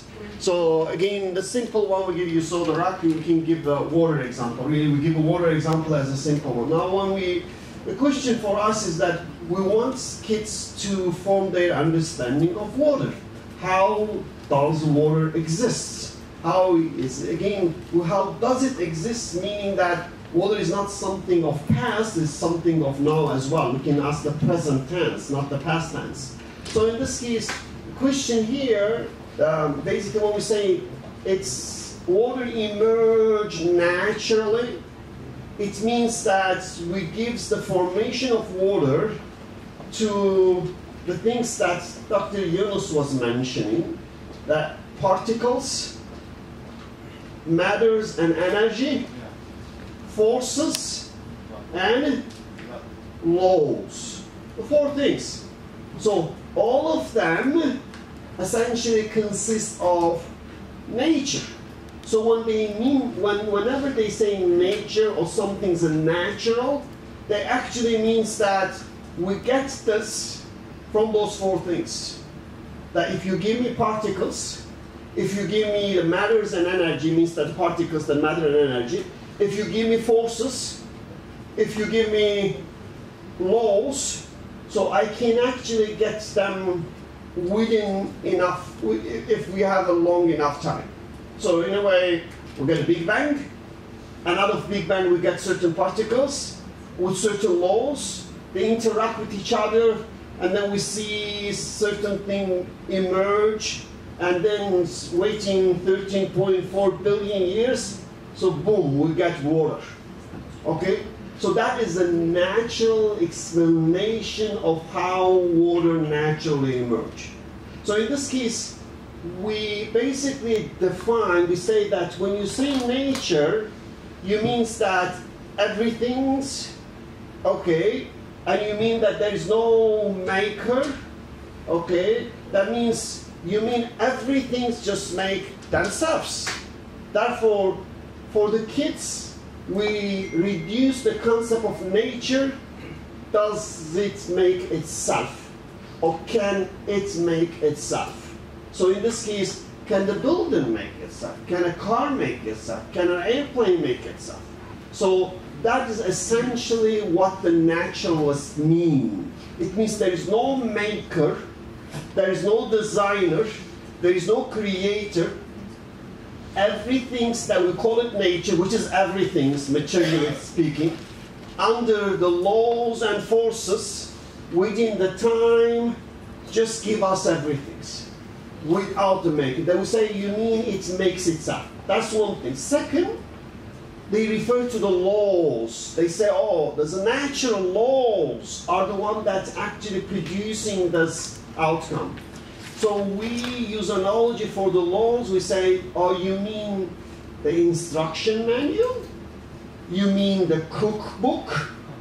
Because that's what you mean by the laws. The laws is the informations about the principles, the steps that is needed to form some things. There are certain rules. They say that rules, that laws somehow govern the matters and produce everything.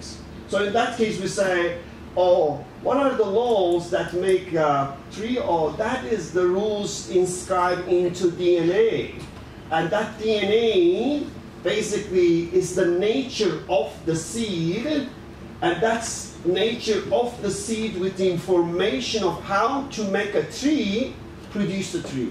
In that case, we use analogy, we say, oh, you mean that when we have the manual or the cookbook along with the raw material, without the chef, that we can get the meal, without the builder, that we can get the building?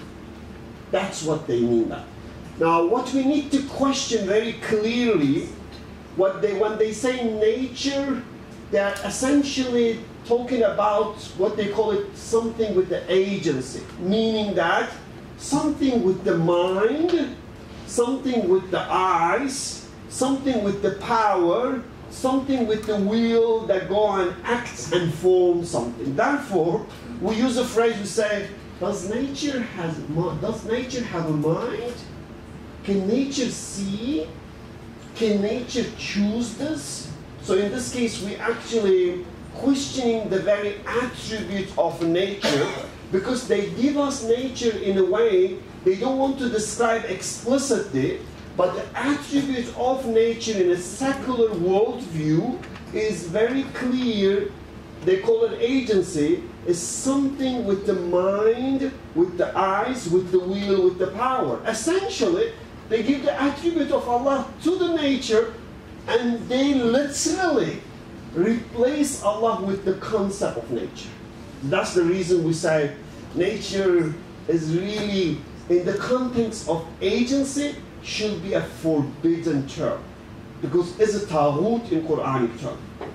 But again, if used descriptively, you refer to environment, you say it's fine. If your intention when you say nature, that if you refer to environment, not with the agency, you're fine, because no problem with that. but it's still better to avoid, because in Arabic you refer to the universe as a kawn. So kawn, and you refer to the study of the universe as funun kawniyya. So in that case, basically when you say kawn is come from kun, that you directly linking the creation to the creator.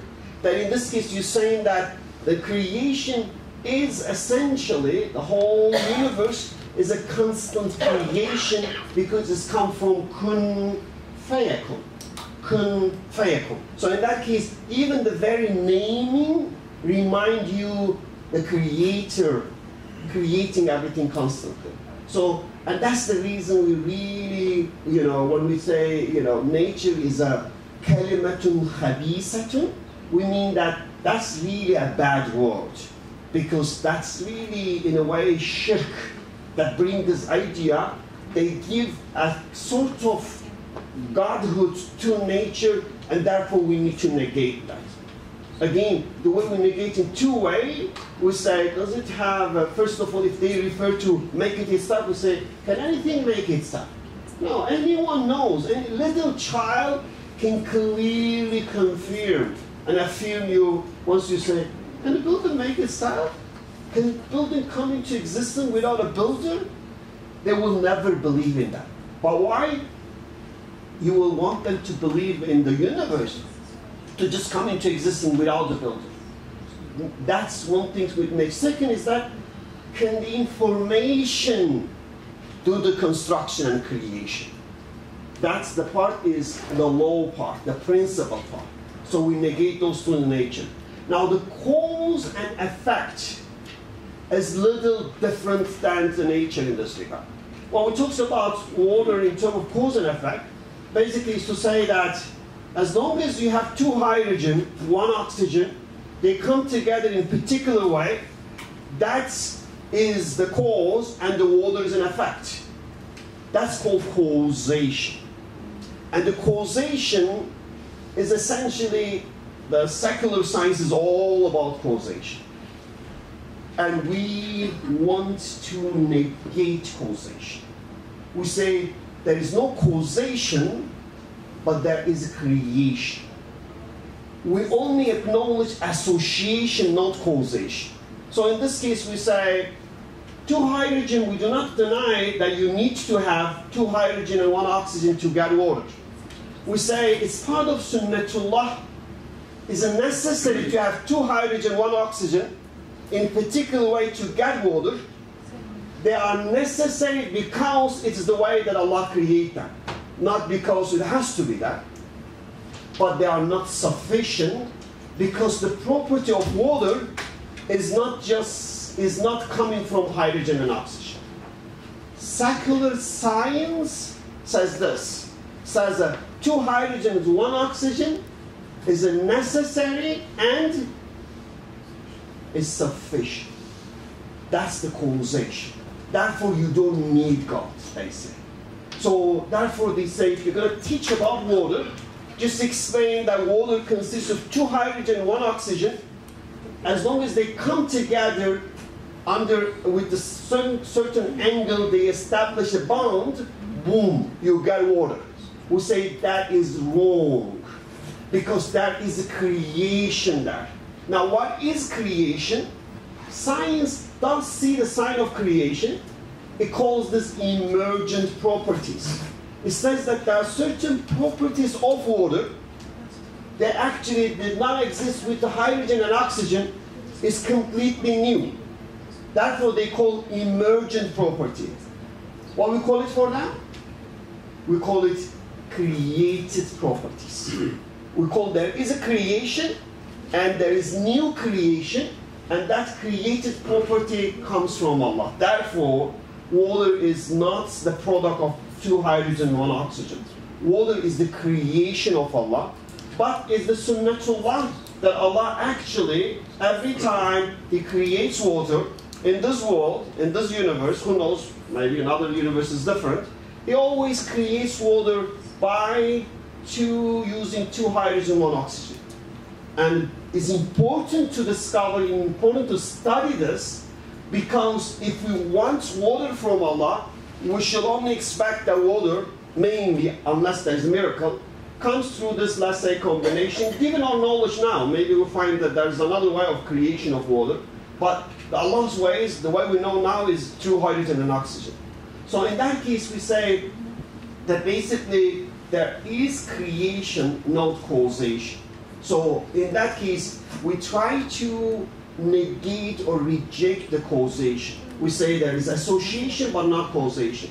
Now, because this is the part here, when we compare, I say the problem is that when you compare to the man-made one, is there something, you know, for the man-made one, can we say there is only causation? Like, let's say, when you build an airplane, can we say the factors that the raw material brings and then you put them together, there is nothing new, it's only just the arrangement of the existing particles give you the airplane? Or can we say there is something new added from you to the airplane? Is there, again, metaphorically speaking, is there creation by human being as well, again, metaphorically, as they combine certain raw material to get certain product? Remember, we tried to compare man-made with God-made one? Because to reject the causation, we need to see what is added by the human in the process.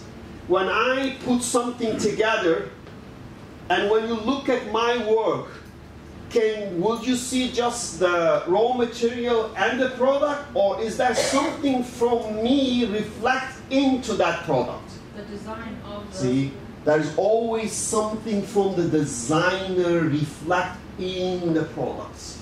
That is the purpose, the meaning, the beauty, the art, whatever that's come from you, added to that, that's the product of the mind. In that case, you say, look, why airplane in a particular way? That's not the parts can things and come in that way.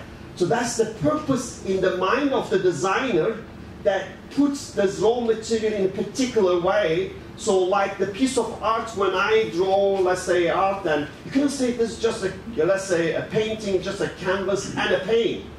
Painting is a canvas and a paint, and the art in the mind of the artist, they reflected in that.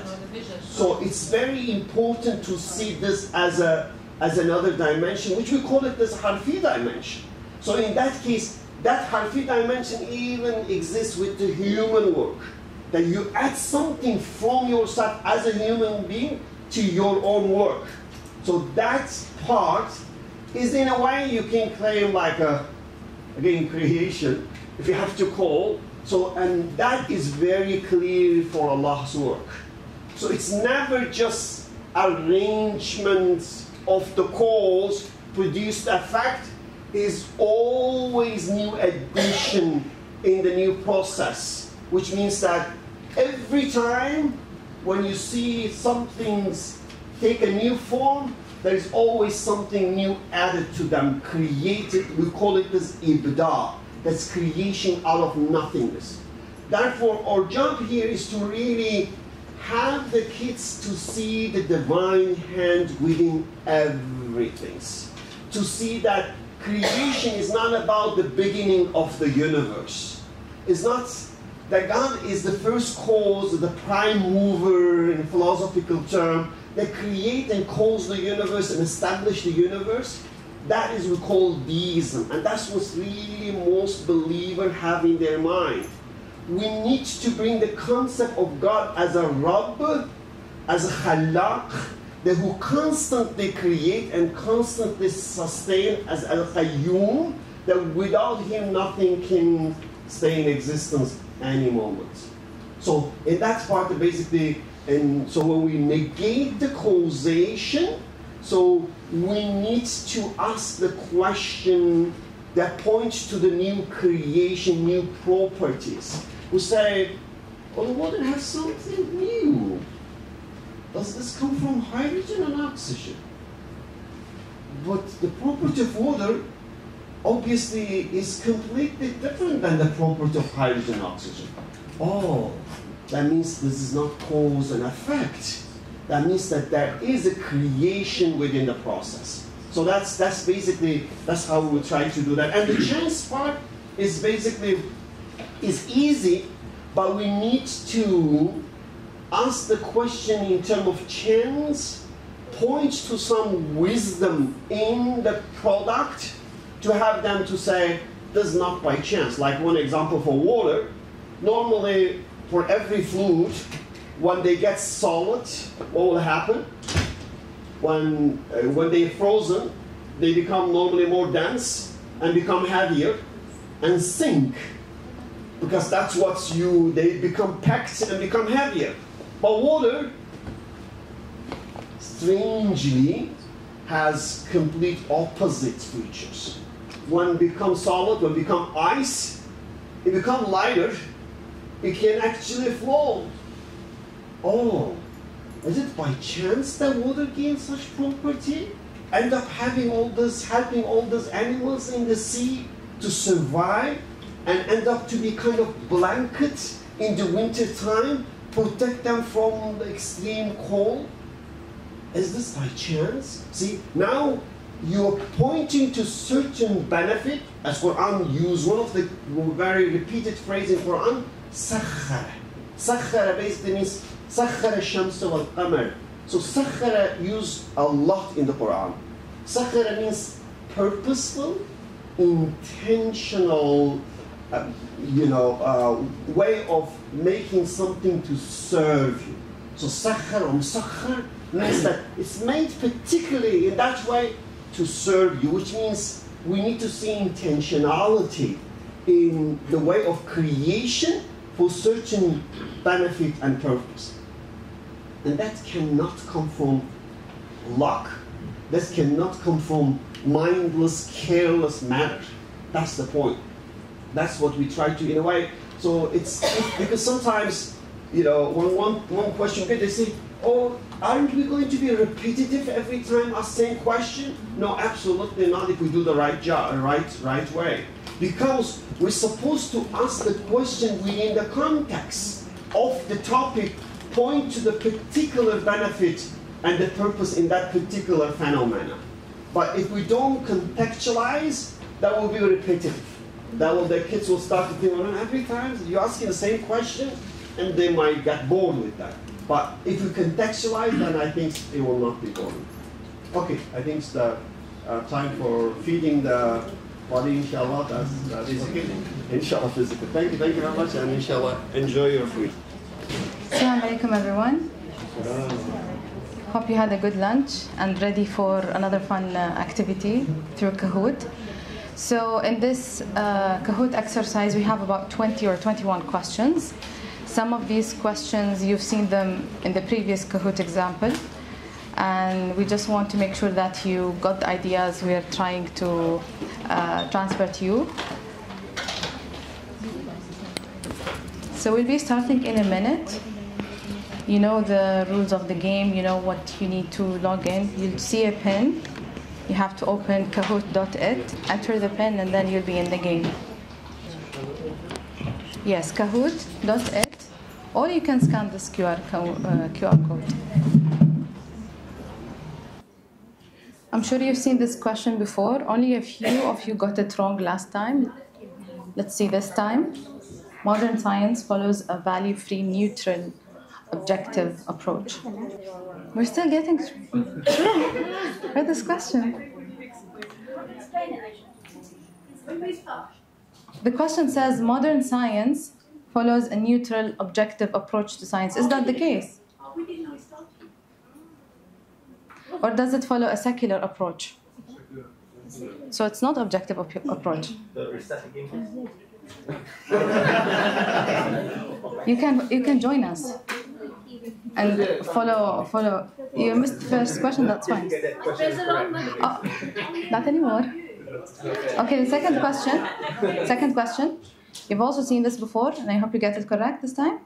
Which of the following is not among modern diseases? The following is not among the 4 concepts which Nursi discovered in 40 years of life and 30 years of education. معنى حرفي, معنى اسمي, نية, or معنى ضمني. Just recall what you studied in these past 2 days. Which one is true among these? What is the alphabet of the Harfi language to read the universe? Is it the self, the mind, the heart, or all of the above? In context of what we discussed. We said that the self, the ana, the I, in context of what we discussed.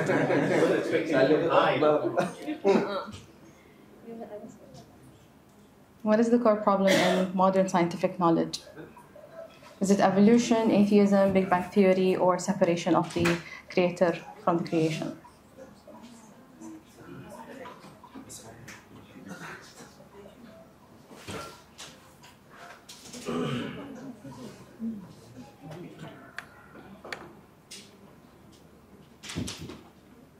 What is the best definition of science in context of what we studied? Science tells us absolute facts about the universe. Science is always true. Science derives theories from observations and experiments. Science is related to the unobservable aspects of the universe. The best definition would be which among these?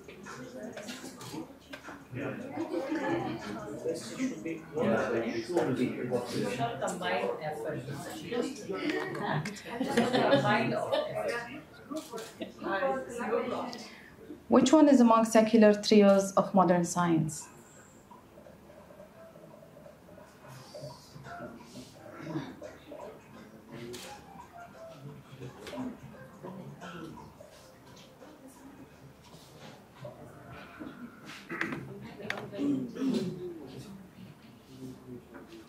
Which of the following shall be given to students first in education? Is it kalam, science, worldview, or philosophy?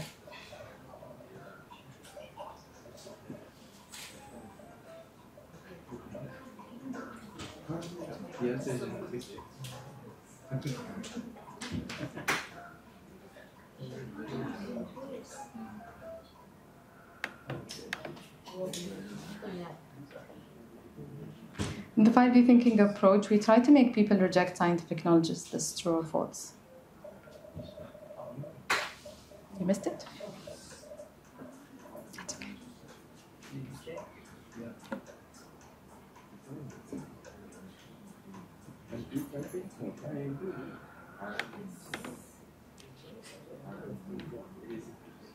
It is important to give students the sense of self-confidence. Is this true or false? According to what we discussed and explored together.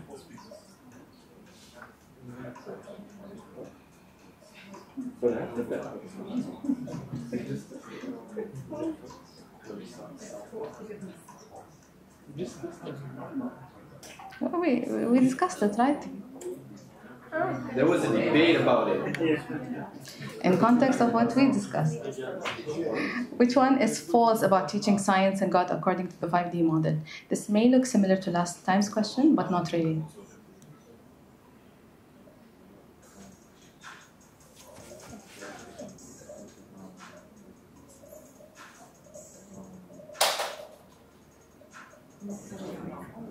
It's false.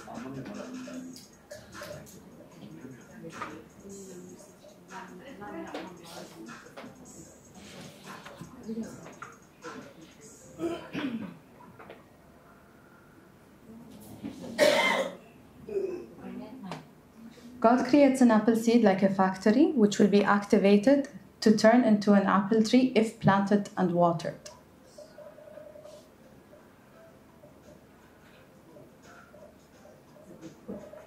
Anyone gets this one wrong? Oh my God. You're in big trouble.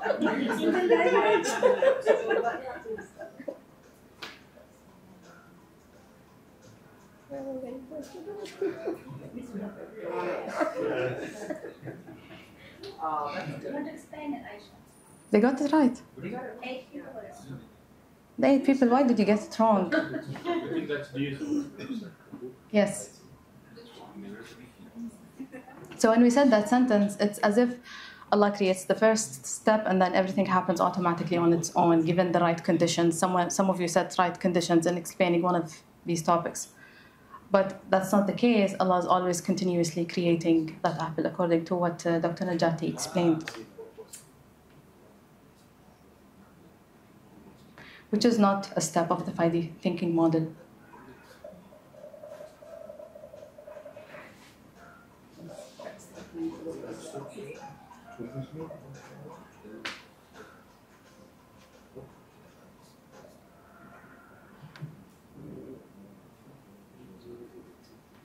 I'm sure you all know this by now. Where do we cover amazing scientific facts?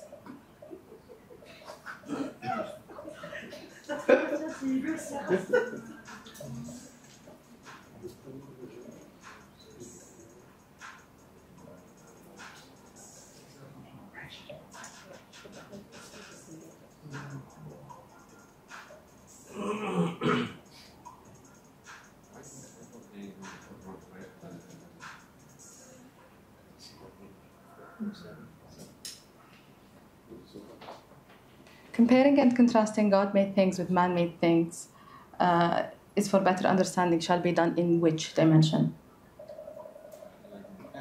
MashaAllah, do you hear it? They're quickly answering.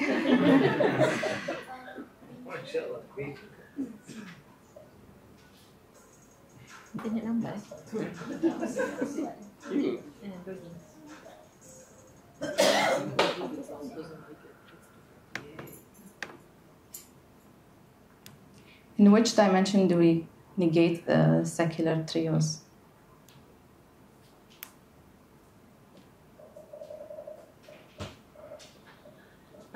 What?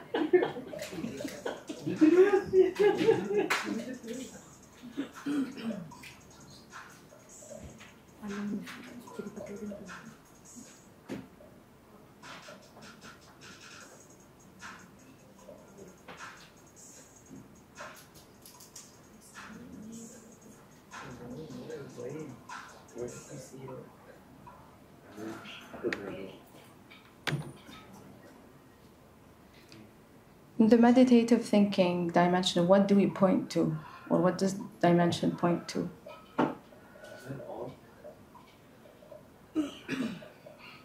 Oh, okay.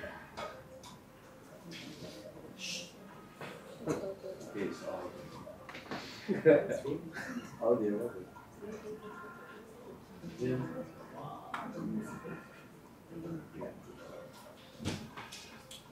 That is relaxed.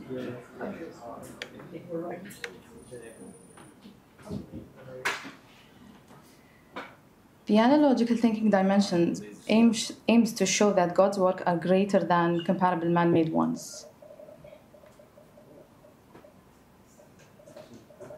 If you remember the water cycle presentation, and the video as well, and rocks.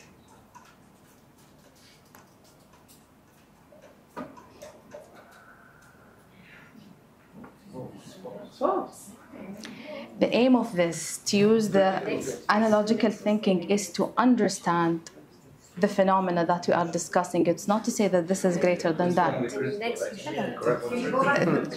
The question, the analogical thinking dimension, aims to show that God's work are greater than comparable man-made ones. Is this why we have this dimension? Or do we use analogy to explain the phenomena we are exploring? So when we were discussing the water cycle, I think the coaches were not with us. When we were discussing the water cycle, we had the analogy of the Singaporean water system, right? And then when we watched the 5D video on the water cycle, coming to one of the dimensions, we were mentioning that the Singaporean team deserves respect and recognition for what they did, because it was not something simple. It was extremely complex. So are we here just saying this? These are my thinking. Dr. Necati can have another view or a further explanation. Because you also said, imagine if we did this on a bigger scale. Yes. It would require that. So bigger scale was, so it's a bit misleading. We agree that God's work is greater in any case. But why are we using the analogy? We always know that whatever Allah makes, then it's greater. It's the same idea that when we say Allah creates the apple tree, then no need to mention Allah again. We start with that first. Please. We're not specific. Then in the analogy, what you will do is you will start comparing which one is better and how it's better. So what you need to compare is how they are similar and how they are different. The point of the question is what's the aim? Although, yes, obviously Allah subhanahu wa ta'ala's creation is unmatchable, isn't it? Right? And you'll hear that? No? Okay, I'm going to repeat it. The question is, is that what is the aim of the analogy? When we are using the analogy, what is the aim? The aim is to understand and compare the thing made by humans to the thing made by Allah, to understand the similarities and differences so we can negate it. The aim is not to say Allah subhanahu wa ta'ala's creation is better. We know this. That word aims that. Yeah, that's the key in this question. We're just being very specific. So otherwise you'll end up in your lesson saying, oh, subhanAllah, Allah's creation is better. We know this. Yeah. We know this. That's not the point. The point is to go deep and think about the similarities and differences. Thank you. This point is really, really important because most of the time we see people just do comparison to show which one is better. So no need to on that because then you can say, you know, airplane maybe in certain features are faster than the bird and that. You are going to get into unnecessary argument. Though if you really know, you know, if you look at it in a holistic way, for sure, bird billion times more amazing, is better than the airplane. But we don't want to get into the debate because there's no need for that. So our objective is to make an airplane, what do you need? Oh, we use analogy, you need knowledge, power, and will, that's all. But how much you need, that's not the question. The question, do you have to have that? Yes. So in that case, the objective in analogy is to show the existence of the man-made and the other, God-made, both require knowledge, power, and will. That's what, it cannot exist without that. So therefore, again, the emphasis should be on what needs to get that, not which one is better than the other. So with this question, now when you write your 5D topic, you know exactly why you're working on the analogical dimension. When you pick up an analogy, you'll understand why you're picking it up. It's not to say this is less amazing than what's created by Allah. It's for a completely different purpose, which Dr. Necati just explained as well as Sister Uzma.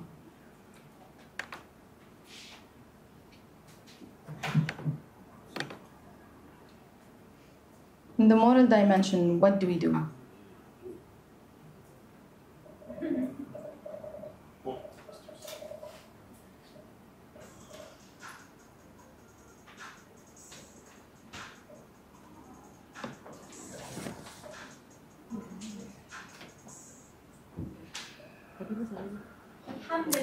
Thank you very much, everyone.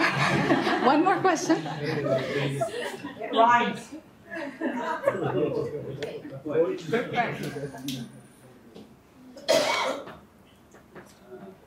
Why is it important to gain knowledge of the self? To lock the secrets of the universe and understand the creation, to manipulate natural forces and gain control of the self, to unlock the secrets of the universe and understand creation, or to be able to use Mana Asmi to understand the universe.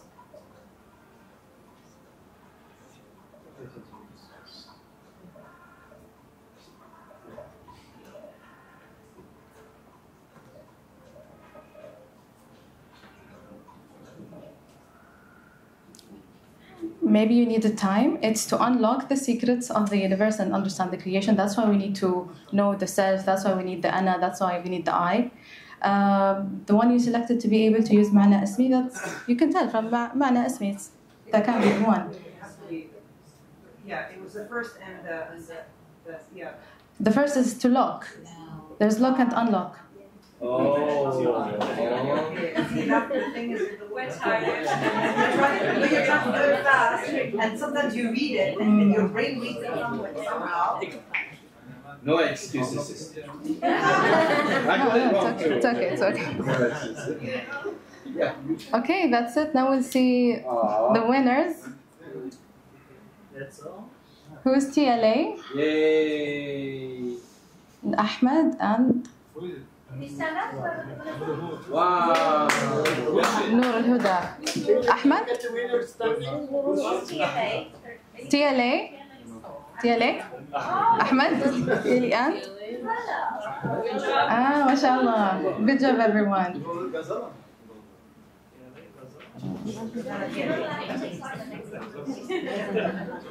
Thank you all for joining us in this Kahoot session. We hope it was clear. If you have any questions, we can address them. If not, we leave the floor to Dr. Necati. Okay, Assalamu alaikum again. So we put a Kahoot right after the food to help you to digest the food. I hope that that the food is gone, then now you're awake, right? So, we're getting a lot of feedback and in terms of really what we could do better, so we're really taking the notes of that. But I don't know, one feedback I will give it to the team is to perhaps remove the lunch. Because I feel in the West it's very common, you have brown lunch, so you have just something very, simple. But when you go down and have all this like a delicious food, then you can't help yourself but eating. So and then that food make you sleep sometimes. So we try to give Kahoot to see whether it can help you to digest and we can keep you awake. Okay. What we're going to talk basically, we're going to talk about, in a sense that when we present the 5D, so we see sometimes they look at this as a teaching method, as if like we just give a tool, okay, now we're going to teach that way. And sometimes they say, oh, is this a curriculum? Do you have a curriculum? So we say, no, first of all, 5D thinking is not a curriculum. We don't provide curriculum. It is a model with which you can teach any curriculum. But 5D is not just a method of teaching something. It's actually a way of building the mind based on Tawheedi worldview. So it's not just a teaching method you go teach. It has a specific purpose and aim. And the aim here is to really bring transformation and to, in this case, build the Muslim's mind based on the Quranic and Islamic principles, that what we call it a Tawheedi worldview. That's the aim. So in that case, one thing we have to emphasize, and that's why we put it here, so we try to show you the big picture in terms of revealing what's our objective. Because when you get our workbook, you're not going to see that. But if you study carefully, you will see that we are trying to do that. So your objective is to really bring transformation. Our objective is to really build the worldview. Which means that, we want the Muslim kids, starting from ourselves, to really view everything through the lens of Quran. Which means that when they look at the tree, when they look at flower, when they look at the sun, when they look at the stars, they should look differently. What they define it, what they see should be different than those who go through the secular education. So in that case, we try to provide a lens that through which they can see the sign of Allah, that they can see everything as an ayah and see the connection with Allah, and they can establish their connection with Allah as well. So that is really the purpose. So in that case, so the purpose of this session to in a way reveal this hidden agenda we have it, okay? So if you're seeking for anything, that's what really we try to do. So our objective is not to really get you to follow any groups or any tariq or anything. We don't have any sheikh or anything. Don't expect this from us. So yes, we do benefit from Nursi, and we do mention that, and we appreciate that the Waqf provides an opportunity for us to do that. But we absolutely, our aim is not to make you to be a Nursi reader or Nursi followers. That's not our goal. That's not our objective. But we have to intellectually acknowledge that when we get it, and we do basically show what we get. But the way we look at Nursi as basically as a scholar of Quran, and the way the things we get from Nursi, essentially we consider as the truth of the Quran, not as the idea of Nursi. Therefore, anything we get it from him that you see in the model, if it goes against Quran and Sunnah, you can bring evidence to us. We will be absolutely happy to drop that. Okay. So in this regard, we think that Nursi was a very sincere student of Quran and spending all of his life trying to see how he can read the Quran in a way to offer us as prescription in modern times. And we think there's nothing wrong in this case that benefit from that, and to be intellectually honest, to refer to that as well. But again, having said that, we absolutely have no agenda, no goal in a way to kind of, whatever, sheikh or group or jama or tariqah you follow it, that's your choice. And we fully respect that. And to the level we want to make the model to be very inclusive, that whether you are from Shia or Sunni, we're not in this business as well, really. And to the level that we're even willing to work with Christians and the people of other faith as well, if they really want to get certain elements of the model and go and adopt in their way. So we think that our enemy here is that we don't have a concept of creator in our understanding in modern times. So anyone who wants to bring, and establish this connection, we think we can, to a certain extent, work together and help each other. Okay. So in this case, we're going to tell you that what is really, what we try, what is our objective, and how we try to accomplish that. So those are two concepts that, in a way, really revealing our objective. So one we call transformation. The other we call is a more holistic way. Now, again, we even name our institute as the Institute of Integrated Knowledge. It's really, and we know the concept of Islamization of knowledge as well. We're going to mention to you that we have some differences in this regard. So it's basically what we try to do is not being eclectic and adding some things, is like to this existing knowledge. So we try to extract something from the existing knowledge. So in a way that we're not really integrating the ayah and the hadith to the existing knowledge. We are actually extracting the meaning of the ayah from the existing knowledge, whatever that is, whether it's a science or even other subject as well. So that is, in this regard, when we say integration, sometimes it can be understood as if we're taking an ayah and hadith and actually injecting it into existing knowledge. We believe the knowledge is already Islamic in one way. And if we remove the ideology from that knowledge, we can extract the ayah from that, and then we can link and match with the ayah in Quran. That's what we try to do in this regard. So I think that's one difference. So for that reason, again, the two things, when we holistic, again, that's in some way that some people using, maybe it can resonate with them, but we'll explain what we mean by having the holistic way. But first, little brain exercise. And that is ayah. We want to reflect on it.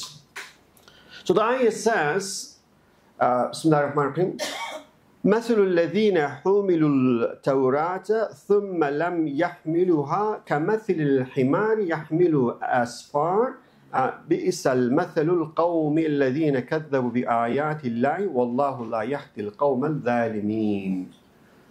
So it's actually, the ayah says the examples of those who were given Torah, and it's who failed to practice what is given there. It's like a donkey carrying books. A donkey carrying books. So, and then basically, the question here, first of all, what does it really mean? First, do you think that's limited to Jews? Or do you think that Muslims are included in this ayah as well? And first we need to understand what does it mean? What does it mean? So what does it mean when Quran uses that, you know, this analogy of donkey carrying books while referring to those who had, let's say, Jews who had revealed knowledge? When we think of the donkey, we think of a dumb animal, and you could have all the books in front of you, but you're not going to benefit or take any of that in. And I think whenever Allah talks about the Jews, it's where they went wrong, and us Muslims are no better. It's a warning to us that don't do the same things that they did. So essentially you're saying that, so the idea is that you have something you don't practice, right? Then you become like a donkey carrying the knowledge, but not really benefit from it. They had they knew their books, but it didn't benefit them. Okay, so you have the knowledge, but you don't really apply, you don't really practice. That become, in this case, like a donkey. And you think that is true for Muslims as well? It can be true for Muslims as well, if we do the similar things. So in other words, if we have information, have the knowledge, but do not have the practice of what the knowledge tells us, right? So good point. But why do you think that is actually, so it's use a donkey as an analogy, and then it's like donkey carrying the books. So what else might have been the message within this analogy in terms of, again, having the revelation but not practicing that?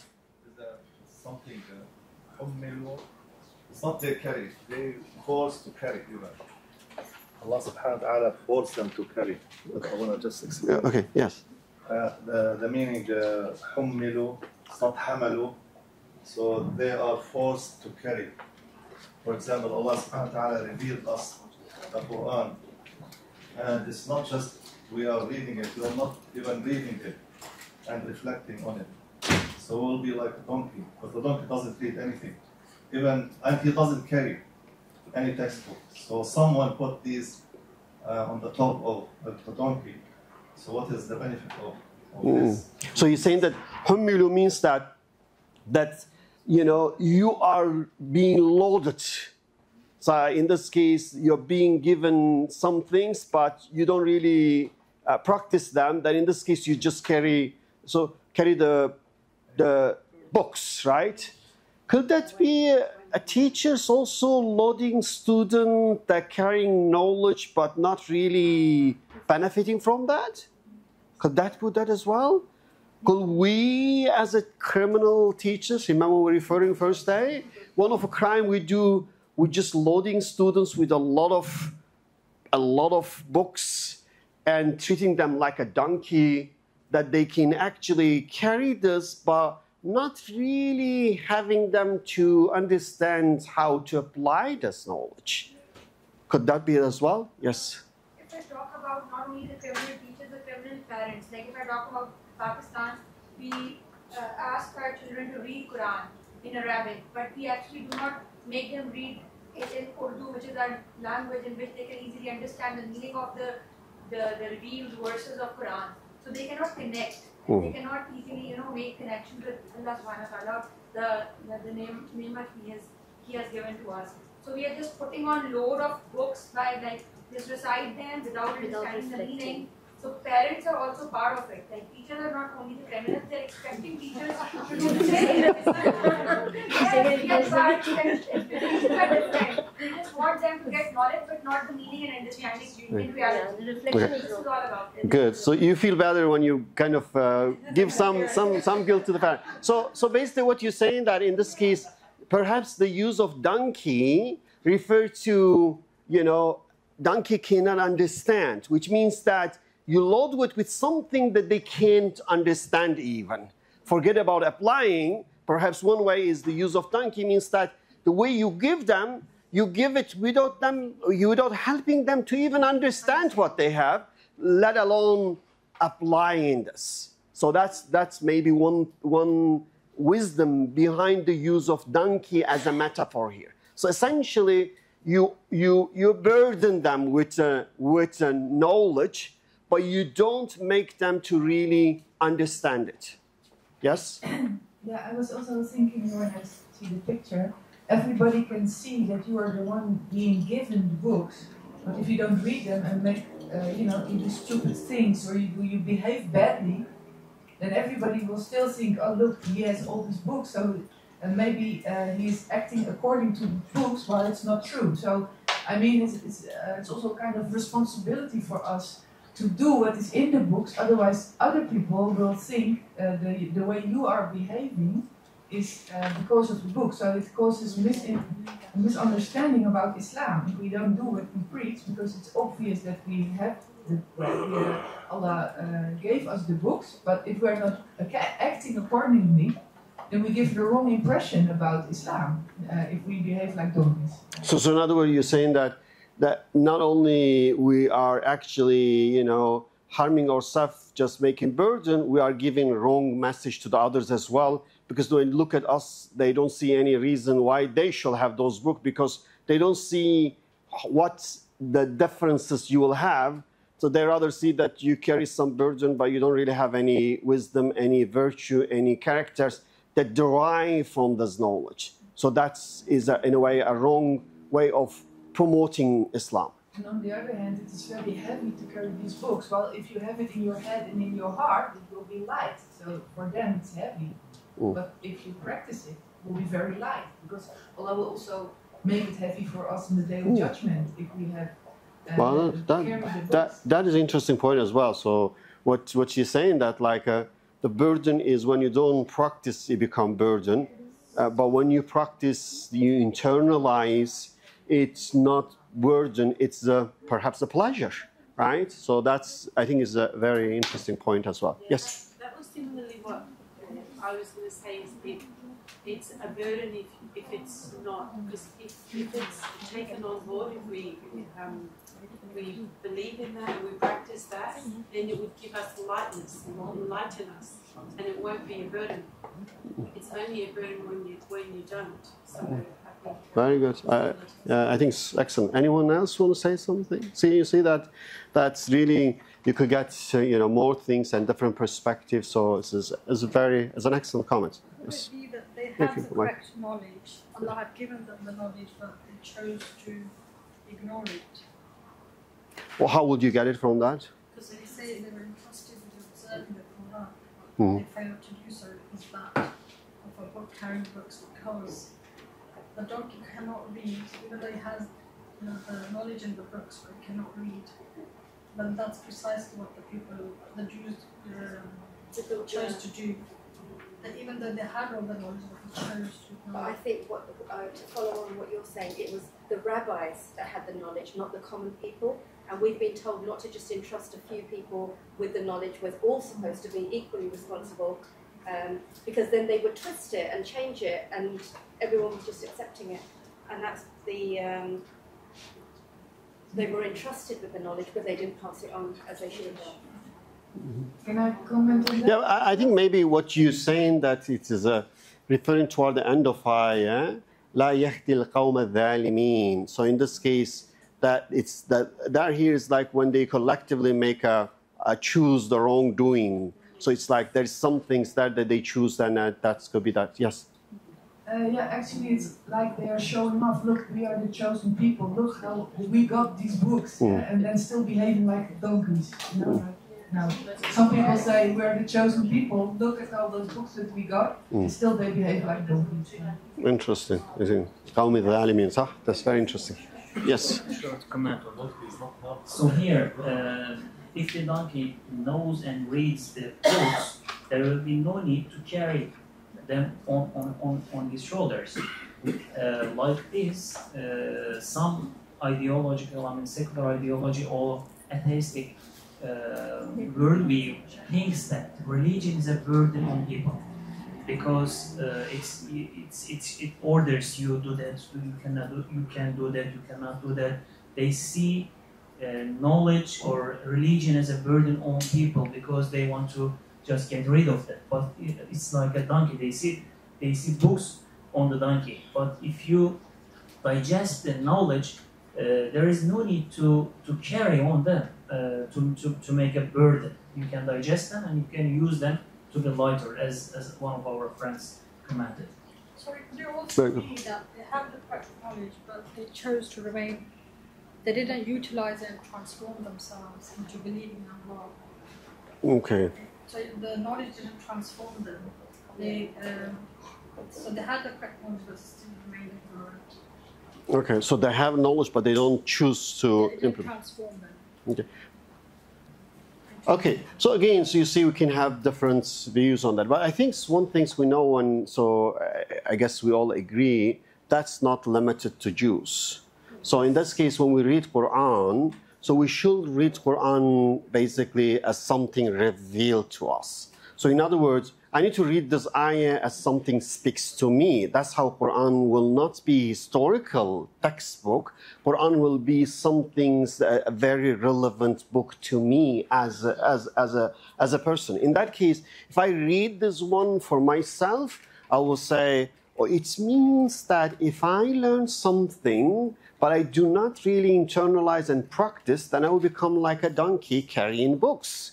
So the purpose is not to gain knowledge. The purpose is whatever knowledge you gain, try to reflect this in your life, in your choices. That's what the ayah says. And I think what the ayah speaks in the context of Jews, it's applicable to people of all religion or people of or any human beings when they have certain truths and try to, how they behave it. So in this case, what we see the companion of Prophet, peace be upon him, what they will do when they will learn Quran, does anyone know how they behave? When they will learn the certain ayah from the Prophet, they will actually will say, tell us some ayah. Like generally they will say like around 10 ayah. And they go and they learn, digest, internalize, and practice, try to see how they can change themselves and apply. Then they will come back and learn the others. It wasn't like their whole purpose, like, well, give us more, we want to know all. So the point for them was the Quran is some things that directly refer or relevant to our life as a person, that we need to read and look at it in terms of how we're going to internalize and apply to our life. So that's, in this case, what we say that the purpose of education should be transformation, not information loading. So essentially, that when we, in this regard, that try to get students and educate them, we should not measure the success based on the information they have. We should measure the success based on the transformation they experience. So in this regard, that if you really look at it, the modern education is all measuring the success based on performance in knowing knowledge or knowing how much information they have that. So in this case, we say, no, the objective should be transformation, not information, because no point to have information without transformation. So in that case, basically, so we're saying that the objective should be not transferring of information from, let's say, teachers to the student, is to really have transformative education, that this information can help them to really change. So the focus should be on transformation, and the assessment or the success should be measured based on the change in the behavior, in the life, in the acts, if the choice of the students, not in the grade alone. So in this case, again, the practical change will be a true measure of success, not the grade in the score. So in that case, basically, so the students should be equipped with the right tools that they can be successful in life.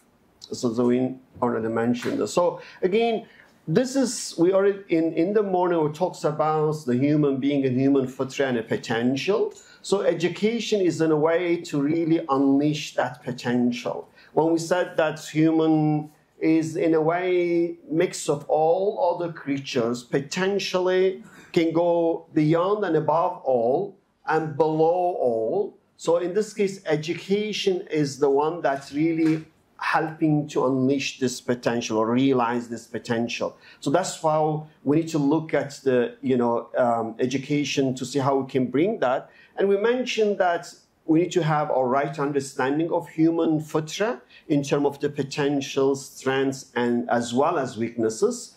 And then we need to see how we can basically help them to reach the highest of the high in this regard. So that was the things we discussed, we mentioned in the morning session. So essentially we says that there are two aspects of human fitra. In one that we have the strengths and in one we have weaknesses. So the objective through the taqwa to basically bring the tarbiyah and restrain and constrain the evil side of human being, and through the amali salih to feed the positive side that we can strengthen and unleash the positive, in this case, outcomes. And objective is the human excellence, but not in terms of like a performance and good worker alone, is in terms of excellence spiritually, intellectually, morally, as well as professionally, because that will come with that as well. So in this regard, it's really, we mentioned that it's essential to know the strengths and weaknesses and to know how we're going to nurture them. So what are the things that we can nurture them? And to know what is the food for each element of human fitra. Because, so the question we always face, and we categorize people, we say there are good people and bad people, right? And we can categorize students as well, good students, bad students. Is this the right categorization? Is there people who are innately bad and people who are innately good? No? So can we categorize people as good people and bad people? Yes or no? How about those people in jails? Are there bad people? Bad people? It's based on the actions. I think it's action based basically. We should condemn the action, not the doer. So their choice could be bad, but not themselves. Yeah. Okay. So, but what happened? How would you, in this case, like, do we categorize? Do we say like those are bad guys, like those in jail, and those are good guys? Or among students as well, do we categorize them? Those are bad students because they behave badly, and those are good students because they behave goodly. So, is it right to make such labeling? No. Why is not right? Because they may not get any opportunity to get better in life. So if we give them some guidance, they can be better. But they could be going through circumstances, environmental issues that make them how they are. And if so we need, so the first things we need to know that good human potentially could be good and bad, right? So it means that it's the potentially is in the fitra of a human being, that you can go both sides. But then the question, how can you be good or how can you be bad? Okay, what make you be so? Is it an environment that making that? Is it against something else? That's one thing we need, is the choices that you make you bad? So there's a very nice story, and I think it gives us good lesson. It says that a wise person and an old one, once he was talking to, a young person and saying, young boy, I want to give you some advice, and life is very strange. I see that basically there are two things inside you. One is kind of commending you to do good, wants you to do good, and one is kind of commending you to do bad and evil. And he's saying that, like, look, life is all struggle, like in case of those two horse, perhaps the guy was referring that two horse, like that two side. And this young boy was curious. He said, which one is controlling you? Because if there are two inside you, and he was just curious which one is controlling you, and he was expecting that the wise man is going to say, oh, the good one is controlling me. He didn't say that. You know what he said? Circumstances. You know what he said? The circumstances and the The one that you feed? He said the one I feed end up being stronger and controlling me. So in a way that it's basically if your bad side is in control of, let's say, your choices, it's because you're doing something to feed, let's say, your nafs, to feed your ego. And that's because you make your nafs and ego stronger compared to, let's say, your qalb and heart. Then in this case, that's your animal side will be in control. So instead of just labeling and categorizing, if we understand that, then we'll try to help them to make sure they feed the right element of the fitra. So in that case, basically, that's what so in this case, education is all about how we're going to feed them to make their good side to be stronger than the bad side, then they're going to behave goodly. So that's, in this regard, we need to know what are type of food for the mind, for the heart, so then we can feed them and make them stronger. So one thing, and I want to really, again, we look at in terms of transformation and education and defining education and defining our role as a teacher. So I find out really one Quranic ayah is extremely, extremely important and beneficial. So I'm going to get the ayah, and I want you, then I will give you the element based on the analogy in the ayah, and I want you to reflect and to give me the match, to see how you can link this ayah to the education, define the role of every element within education. So the ayah basically says, Bismillahir Rahmanir Rahim, أَلَمْ تَرَ كَيْفَ ضَرَبَ اللَّهُ مَثَلًا كَلِمَةً طَيِّبَةٍ كَشَجَرَةٍ طَيِّبَةٍ أَصْلُهَا ثَابِتٌ وَفَرْعُهَا فِي السَّمَاءِ. So it's the ayah says, أَلَمْ تَرَ كَيْفَ ضَرَبَ اللَّهُ مَثَلًا. So I like the way it goes. So, don't you see? أَلَمْ تَرَ كَيْفَ ضَرَبَ مَثَلًا كَلِمَةً كَشَجَرَةٍ طَيِّبَةٍ. So don't you see that how Allah bring an analogy, a parable of a tree, a good tree, being like a good كَلِمَةٌ طَيِّبَةٌ, be like a good tree. So in that case, and what is the good tree? It's basically a good tree is the tree is أَثْلُهَا ثَابِتٌ, means the roots is very deeply down and fixated. وَفَرْعُهَا فِي السَّمَاءِ, and the branches is growing and growing as if the sky is the limit. That's go up and up. And then give the fruit بِإِذْنِ رَبِّهَا. So give the fruit, but not from itself, coming from the Rabb directly. So that's like how it described that.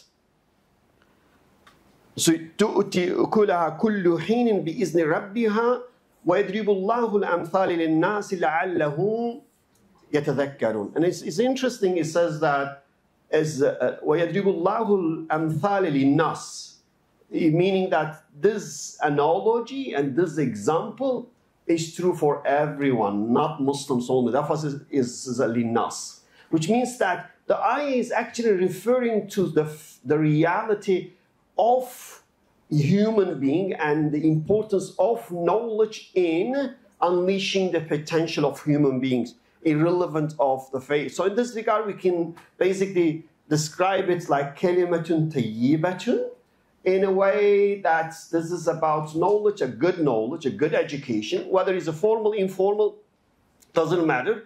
So in that case, kalimatun khabisatun, that the ayah will come, we can refer to in a way bad education, bad knowledge. No, again, it's that when you go to tafsir, they focus on the iman, mainly on that, but it's actually, if you really read carefully, there is nothing that directly starts as iman only. So you can easily drive this and take it more comprehensive approach to include the knowledge in general. And then the ayah says, use the bad education in a way that it says, وَمَثَلُ الْكَلِمَةٌ خَبِيثَةٍ كَشَجَرَةٍ خَبِيثَةٍ أُجْتِثَتْ مِنْ فَوْقِ الْأَرْضِ مَا لَهَا مِنْ قَرَارٍ. So it's a use analogy of كَلِمَةٌ خَبِيثَةٍ, bad word, bad concept, bad education, bad idea. It's like a tree that doesn't really have the roots to stand, and and like this tree that's falling down. And there's no qarar means it can't really. It's not stable, and any wind can make it to fall down easily. Ustaz, الذين آمنوا بالقول. So then is about. So in this case, the question for us, that if we look at this as basically good teaching, good education is feeding the seed, the students, and then get the tree with the fruits, like we use the analogy in this case. So how would you describe and go in detail and apply this Quranic analogy of the good tree and bad tree to a student and schooling? So now we're going to use this analogy to student and schooling, with the sense that obviously tree has a seed, roots, water and nutrients, sunlight, trunks, leaves, flower, fruit, pruning, pollination, pesticide. I put some, I think there was some shown up. So how would you link all those elements of the tree, that from the seed to the stage of given fruit? How would you apply this to the seed and schooling, in the sense that helping the students to grow up, to become a good tree and give a good fruit, or to fail to give that? So what would you say, what is the seed? What would be how would you define the school? How would you define in the analogy the role of teacher? How would you define against, look, every stage here, leaves, the flower, fruit? How would you define the pesticide? Because for the tree, all of those are there. But how would you apply this analogously to growing or educating a student to be very good and to give a good fruit? Yes. So that is a question for reflection. Anyone wants to tell us what you think? How would you use this, again, analogy, and explain the role of different things in the schooling in compared to farming or growing a fruit tree? Yes? That was one of the reasons that I thought of one of the first name of the school I took up, primary school, and the trust as Gardens of Jannah Trust. So all the schools are named after man, because our slogan is nurturing our mind. They're like seeds, and the school as a factory would have to retain and protect their environment practices. So can you pass on the mic? I think we can hear. So yes, yeah, we can pass on. I don't know. The other one just disappeared. No problem. I was just saying, one of the reasons that I chose a non-conventional name for our schools, as initially Buttercup Primary School, was because children are like flowers, they're like seeds, and you're planting the information to them so that they can protect themselves, so that they can navigate in the real world. And it led on to obviously several other schools. So then we formed a trust, and the trust is called Gardens of Jannah Trust. Because in the Gardens of Jannah there's many more plants, but essentially seeing children like a seed is what we should do, so that we can put all the mechanical things there, the skills there, so that the children can be able to navigate those worlds after they exit out of the school. So the school essentially is like a factory. They come in, when they come in, and by the time they go out, the photosynthesis experience happens, and they gain all the knowledge.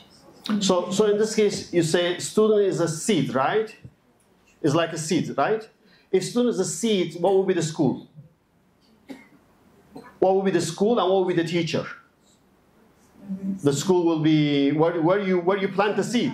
Where do you plant the seed? Nutrition and No, where you plant the seed? A farming. So the school is a farm in which that you plant the seed. And what will be the teachers? No, teachers will be farmers. Exactly. So the teachers will be the farmers taking care of the seed. But what will be the water and soil and the sunlight for the seed?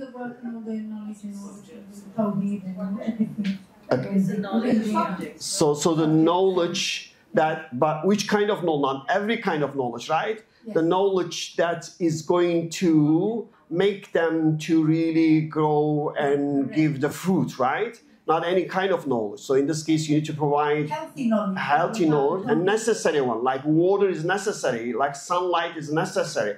Well, what do you think will be water and sunlight for that seed of students? Oh, Tawheed, see? So it is not like the knowledge of chemistry and physics and biology. What really makes them to unleash their potential is start with the Tawheed, obviously. It starts with their understanding of Iman, that connection with the Creator in that case. Pedagogy as well, I think. So what would be the pedagogy? I think the sun. I think the water may be the Tawheed, and the pedagogy. Pedagogy isn't like the act of farmers every day taking care of the seed. It's the way of the Prophet. So you can say one is the Tawheed and the other one is the Sunnah from the Prophet. Good. How about pesticide? All these things, they try to kill the seed, and you have the pest control to protect that. What is that? What do you do in this case? Yes, Sister Mona, you can. Materials,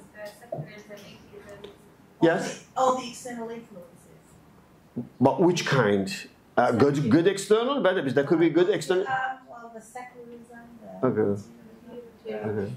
So in other words, you don't only focus on feeding. It's very important to provide the right protection as well. So if you see the pesticide around that you need to provide the pest control in a way, because otherwise small seeds could be destroyed by that. So in a way, what is this? We provide that's like a concept of taqwa. So taqwa in a way to see how you can provide protection to the seed. How about the fruit, flower, trunk? Could we use anything on this as well? What do they mean actually in the case of, again, this analogy? What could be the meaning of that? The behavior of the students? Huh? The behavior is the fruit. The students who have taqwa. Okay. Yeah. So, of the student. Yes, Ghazala? I just have a question. Where do you think worldview would fit in? Would that be the seed or would that be the trunk? That would be the... No, but seed is the student. The seed is the student. So in a way, perhaps the worldview will be the roots. I think that's good. So it's like you make the roots to grow first, because through the root they're gonna get the nutrition. Very good. I think the roots could be a good concept for the worldview. So in a way that because the root is gonna get.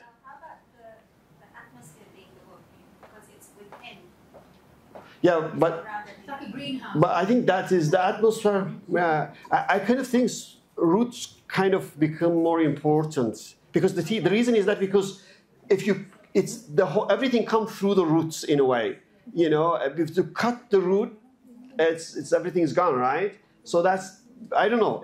Again, it's really, it's not, different individuals can look at different ways and say this is not like an absolute true fact. You can look at it, as long as you justify your ways, that's perfect fine. Sister Sana? So on the way to Istanbul, I was reading a really interesting book written by Suzanne Simard. She's a professor of forest ecology in British Columbia. And she started off from a family of loggers. So they used to cut down trees, completely clear-cut forests, and they would replant a little bit, but in a way that it would sustain the biodiversity. So essentially, she went on to study, and eventually what she found out was that it's not just the roots that are helping the tree, but it's actually the mushrooms. So there's this concept of mycorrhizae, and the trees actually talk to each other. So if, let's say, one tree is being cut down, or sorry, one tree is suffering some sort of loss, let's say parasites or some sort of insect got onto it, it will send out some neurotransmitters to trees around it to kind of tell it to, be on guard. And she said that she found out it wasn't just the roots through which this whole mechanism happened, but it was actually the mycorrhizae or the mushrooms that are connected to the roots and make this kind of system work through regular associations. So that said, I'm wondering if the worldview, of course, it's not just, I think, within one thing. It's around us, but it also, in part, is within us, because when Allah made us, of course, there's that fitra, there's that natural, not natural. No. It's very hard to get that out of the English-speaking mind, but it's very necessary, subhanAllah. But there's, of course, the fitra that is there, and then there's the world around us that influence us even before we come out of the womb. Yeah.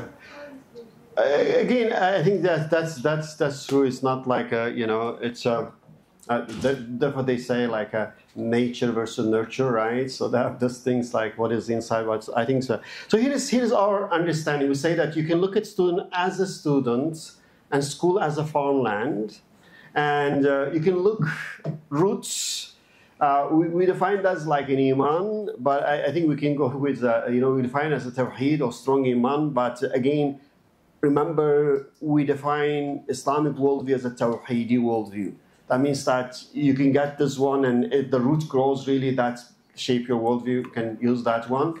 So the knowledge, the water and nutrients, it's like a knowledge and wisdom for the mind and heart and for your soul or other faculties. So that's depends against the type of knowledge you have.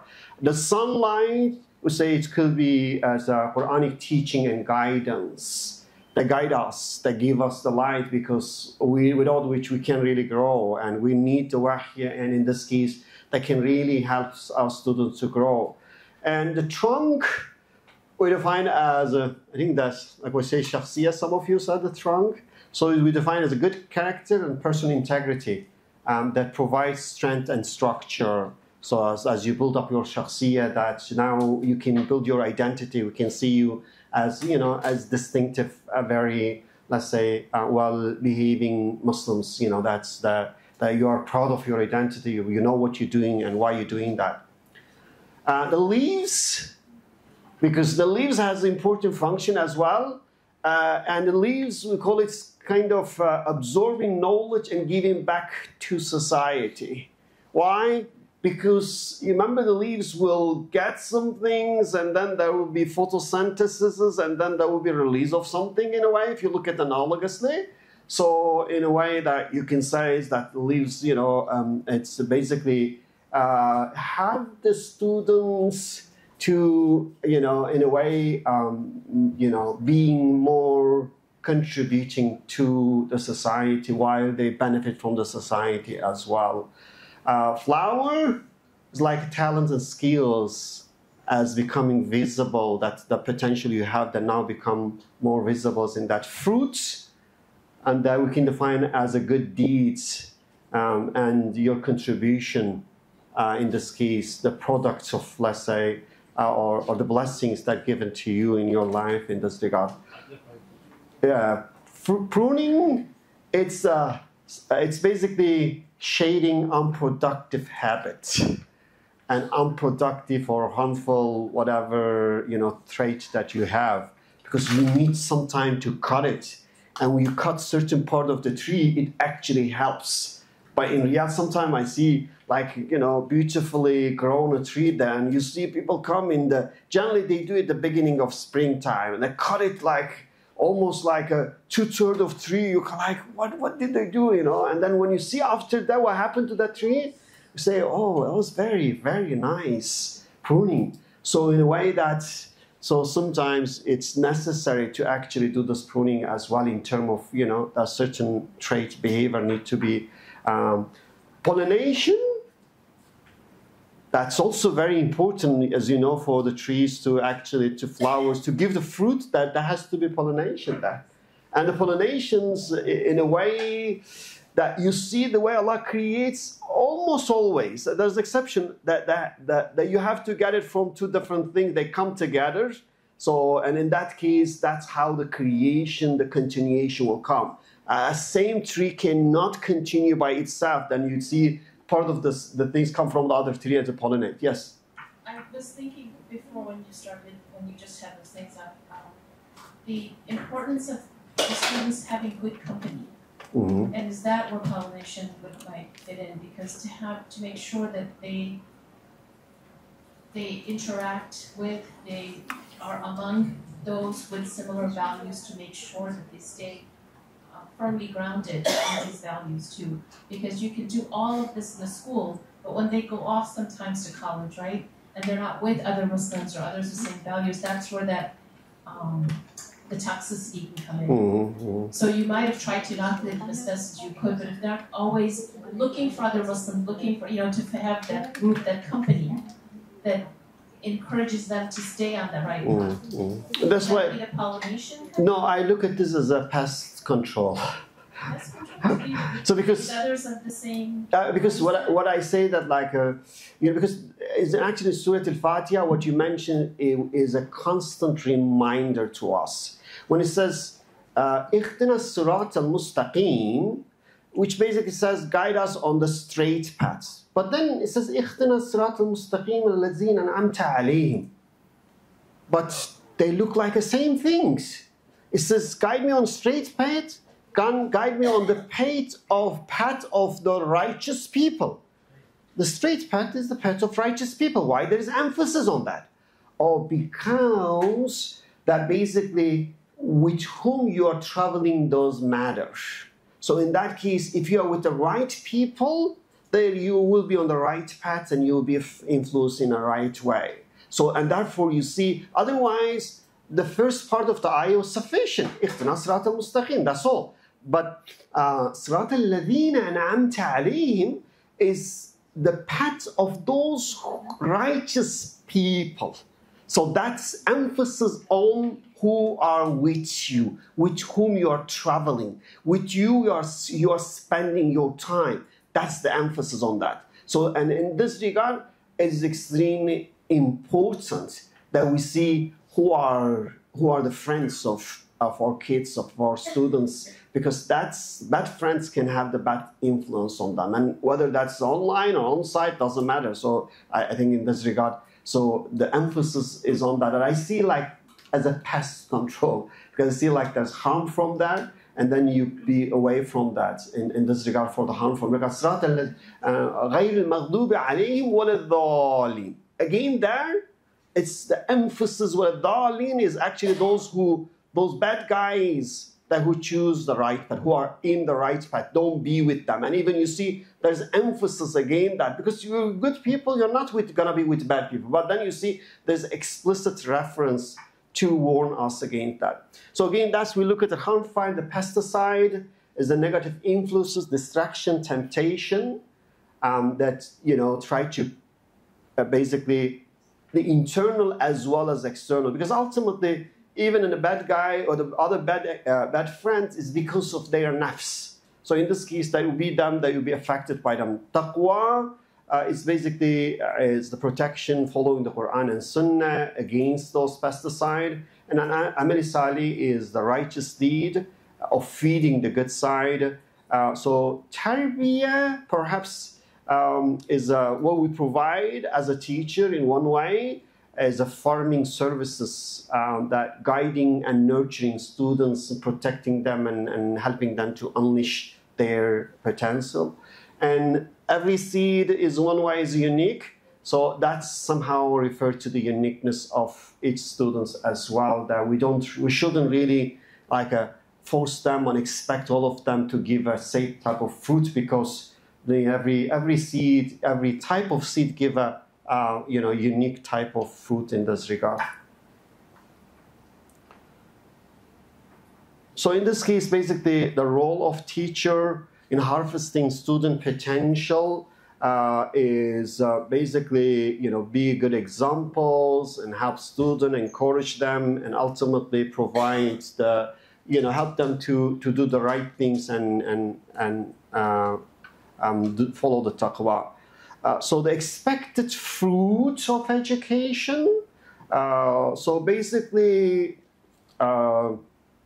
to have them to connect to Allah and to rely on Allah. That's tawakkul.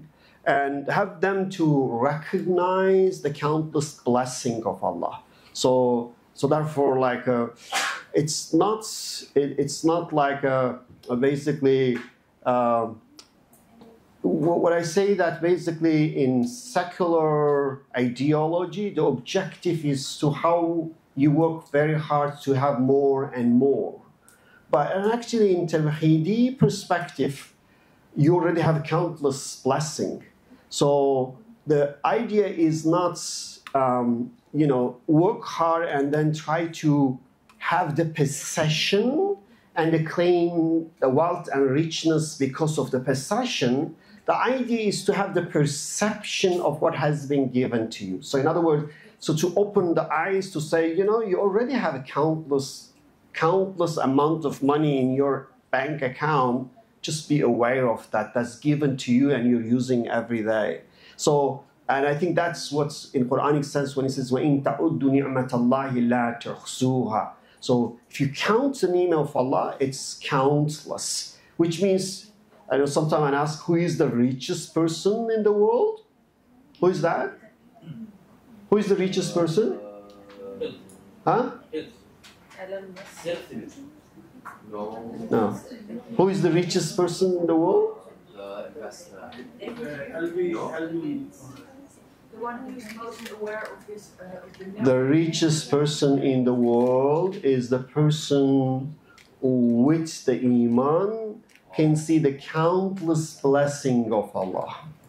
So that is the richest person actually. He's not Bill Gates, he's not Elon Musk, he's not that actually. So that is essentially, in this case, the idea here is to really have the awareness and help the student to perceive their given countless wealth.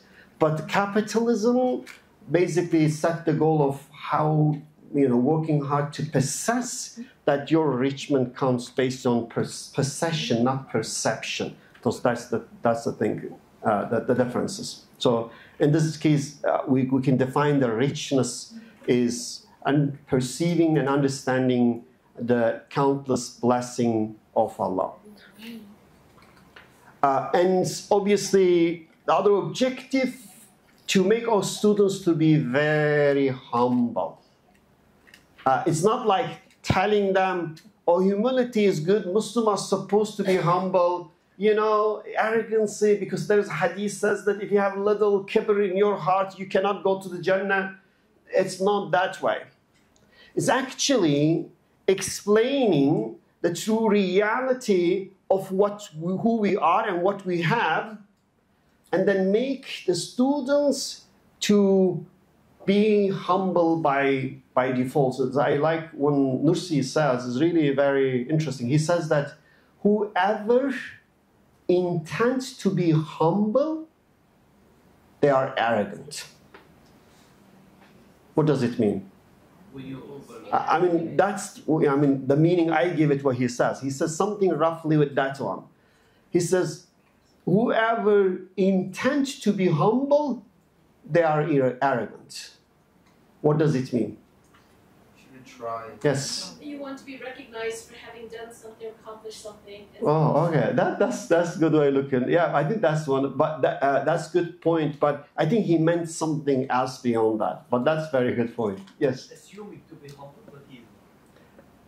But again, you just say, I really need to, look, I'm going to talk to those teacher, educator, I shouldn't emphasize, I have 2 PhD, and I should really be, so, I make my intention and come here, and then I try to act accordingly, not emphasizing that, with the intention that I need to really be humble because arrogancy is not good. Nursi said, if you go with this, you are arrogant.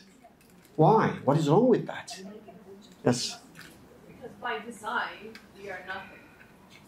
And so, what do we have to show for ourselves? Nothing.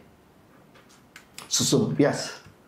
You make intention before you do something. Well, it's not about doing, it's about the attitude which is inside. So you cannot make an intention to have an attitude. Interesting. That's another good perspective, yes.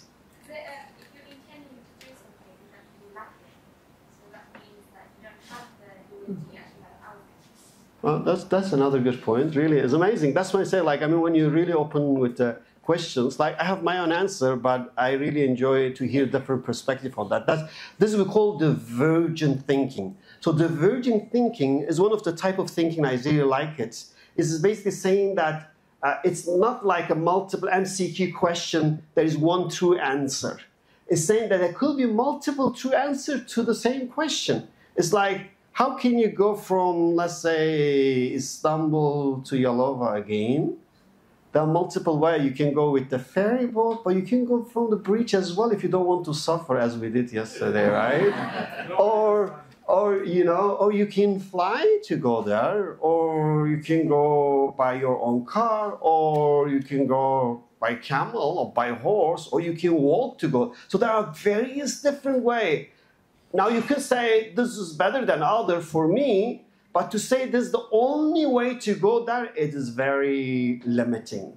So in other words, when we say this is the highway and this is the only way, there is no way, that become really difficult. But you're saying this is one way, but there could be another way. That's called divergent thinking. So there could be more than one ways taking to the same destination. And that's when you open, a discussion. Now you see that people have different answer, and it doesn't mean that one is accurate. It all could be true, but again, you can judge them and see which one could be better than other. But it's not like one is true, all other is false. So in this case, basically, what I understood from that, I understood that Nursi is saying that when you intend to be humble, it means that you claim you have some things. Then if you understand that you have absolutely nothing, that whatever is with you is given to you is not yours, then you don't need to be, acting to basically be humble. Nursi described himself in some letter when he wrote it. He says, in Arabic, you all say, introduce yourself as like, I'm the father, like my son is named Ibrahim. So in Arabic, you will say, Ana Abu Ibrahim. Nursi didn't get married, didn't have any child. You know how he described himself in some letter as his signature? He says, Ana Abu La Shay. Ana Abu La Shay. So it means that I have absolutely nothings. I own nothing. So in other words, he described the nothingness as the reality of being human being, that everything that I have is not mine. Since it's not mine, I don't have to really act or try to intend to be humble. The humility should be our reality, not our something that we intend to be that, because once we understand that everything is from Allah, then we, by default, should be humble. So in this regard, it's very essential that one of the outcome of that is, and actually, it's really interesting. I think we can, when you look at it, Google, once they try to see what make their workers to be more productive, and they came up with 5 traits of good employees, and they make this as their policy as they will go and hire people. They will make sure that the workers will have those 5 traits. Ibrahim, do you know that? What are the things? You're looking carefully, so whether you can, you know what are the 5 traits? Can you guess it? That Google will look in hiring people? You don't want to guess it? We're not going to shame you if you get it wrong, don't worry. Huh? No, I don't. Because I actually, one thing that I was thinking of he said that is Elon Musk, when he would interview people for the job, generally engineers specifically, a lot of the times they ask you a lot of technical questions, but he only asked the engineers one question, a problem-solving question. And if they could get that right, he would hire them. So, like a lot of the times now in engineering jobs, they ask you a lot of technical questions. But he didn't even ask a technical question. It was just a simple problem-solving question. And he wanted to see how creative the person is, so they can handle different outcomes at the job and problem solving. So in other words, he was not looking for the knowledge side. He was looking more how the mind works, right? So what is the mindset? So in this case, Google actually have a 5 trait. So the very first one was self-learning. The second one was leadership.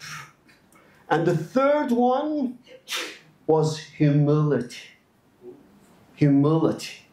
And the fourth one, ownership. And the fifth one, that was like, they put it in the least important one, expertise. So, I generally get this one and discuss with my MBA students because they like look at it and say, well, why Google care about humility? This is like, why you want your employees to be humble? Look, a guy like a Trump, very arrogant, look, he became president. So he might be president second time. So why he actually look for humility as the key trait? So what I see that basically it's because they see humility is very helpful for team working, is very helpful for recognizing your mistakes when you make any mistakes. It's so in a way that basically if you're a humble person, you can be a better team partner. You can be, in a way, you can recognize your shortcoming, ask for help. You can, in a way, be willing to listen to others if they criticize and see your flaw. So, and that's why I think they look at the data of all employees for many years. They came up with those traits as the key traits of defining the successful employees, and that's how they make their policy in this. So it's basically, I say that the educational system, or the Islamic school in particular, should provide this humility rather than arrogance in a way that like, boosting the ego and saying, it's your success in this regard. Sister Usma? 5 minutes? Okay. Okay. So then the question here, so we talked about the importance of transformation, we talked about educations and through the analogy of the tree based on the Quranic ayah, and obviously we need to look at how we can bring this transformation. So those are, I think yesterday Aisha brought those concepts that basically the concept of flower, mirror and water droplet. So essentially the objective in Islamic education is to really help students to be like a water droplet, that they will reflect the divine names through their choices in their life. So in a way that when you look at them, it will remind you about Allah. It will remind you about the names of Allah. So in a way, you look at the character of the students in terms of being honest, in terms of being clean, in terms of being, let's say, trustworthy. So in terms of being wise. So in that case, basically, the character of student should be the reflection of the divine names, in which that as a Muslims, when basically we become a good Muslims, that you, in a way, you become nearer to the goodness of Islam, that in a way, when the others look at you, they can say, yes, indeed, this, this is a great thing, and they become curious and search about it, Islam. So in this regard, the objective is not to make students to be like a flower, because the flower is in a way to get everything to show yourself, because like as if like look at me and look at my beauty, so look at my design. But the water droplet is actually you try to show and reveal the names and attributes of Allah. You're not showing yourself. It's not you.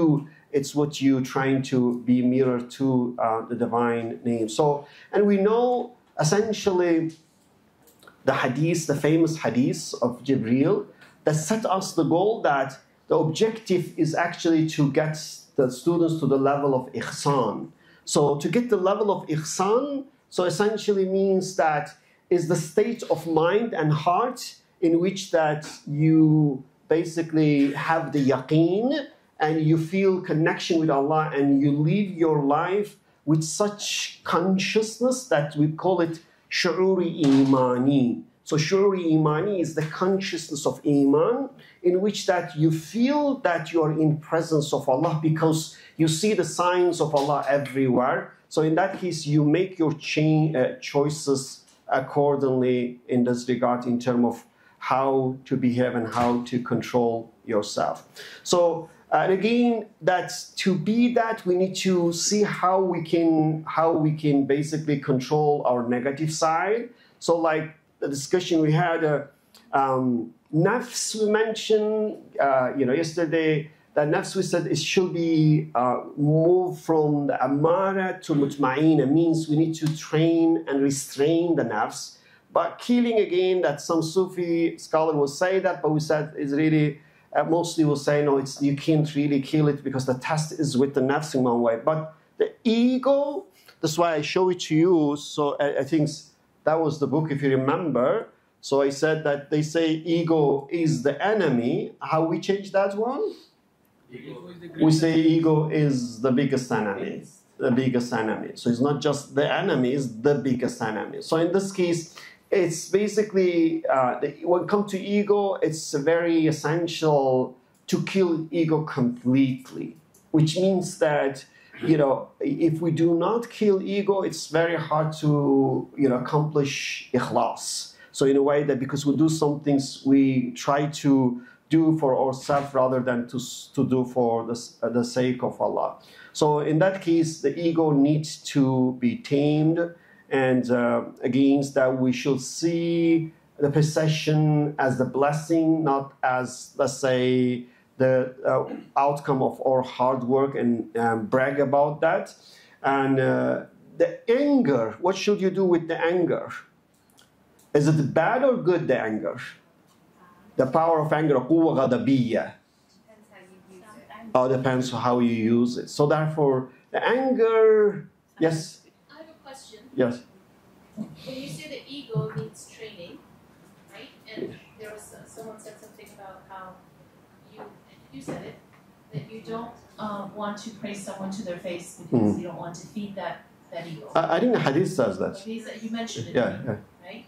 So when in schools, when students are recognized and there's a list of who's number one and so on, isn't that kind of feeding the ego in a sense? Yeah, very good. I think the way you praise is very important. So as you praise, you can say, oh, you're an amazing student, that you did an excellent job and there is no one like you in the world. So that's all boosting the ego. But if you say, oh, mashallah, you have been blessed with amazing success. Thanks Allah for these blessings. So now you're praising the person, but you're reminding that's not yours actually. That's the blessing from Allah. So I think it's really essential as we praise, we remind them that's the creation of Allah, not the blessing of Allah, not really your own, let's say, on things. That's the things. So we really have to rethink in our schools when we have these award assemblies and Yes. people get certificates Correct. of recognition, gold medal, the silver medal, the highest whatever, and gets advertised. And Yeah. it's put up on a bulletin board, it goes out in a newsletter. This student got this award, this one got first place. Anyway, it's a lot of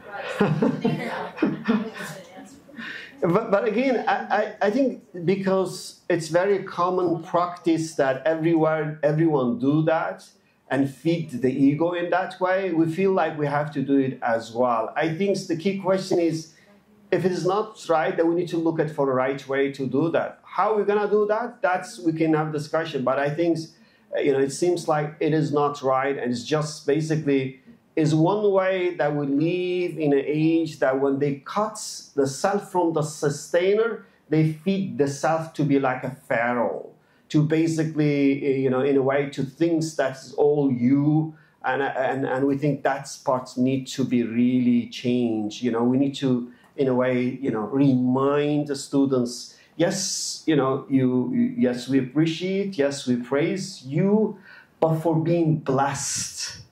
And yes, you made a good choice of asking for a blessing, but still that blessing is not the outcome of your intelligence or hard work, is the ihsan from Allah. So, and you should be thankful for that. So as like I give you an example, really, again, Nursi.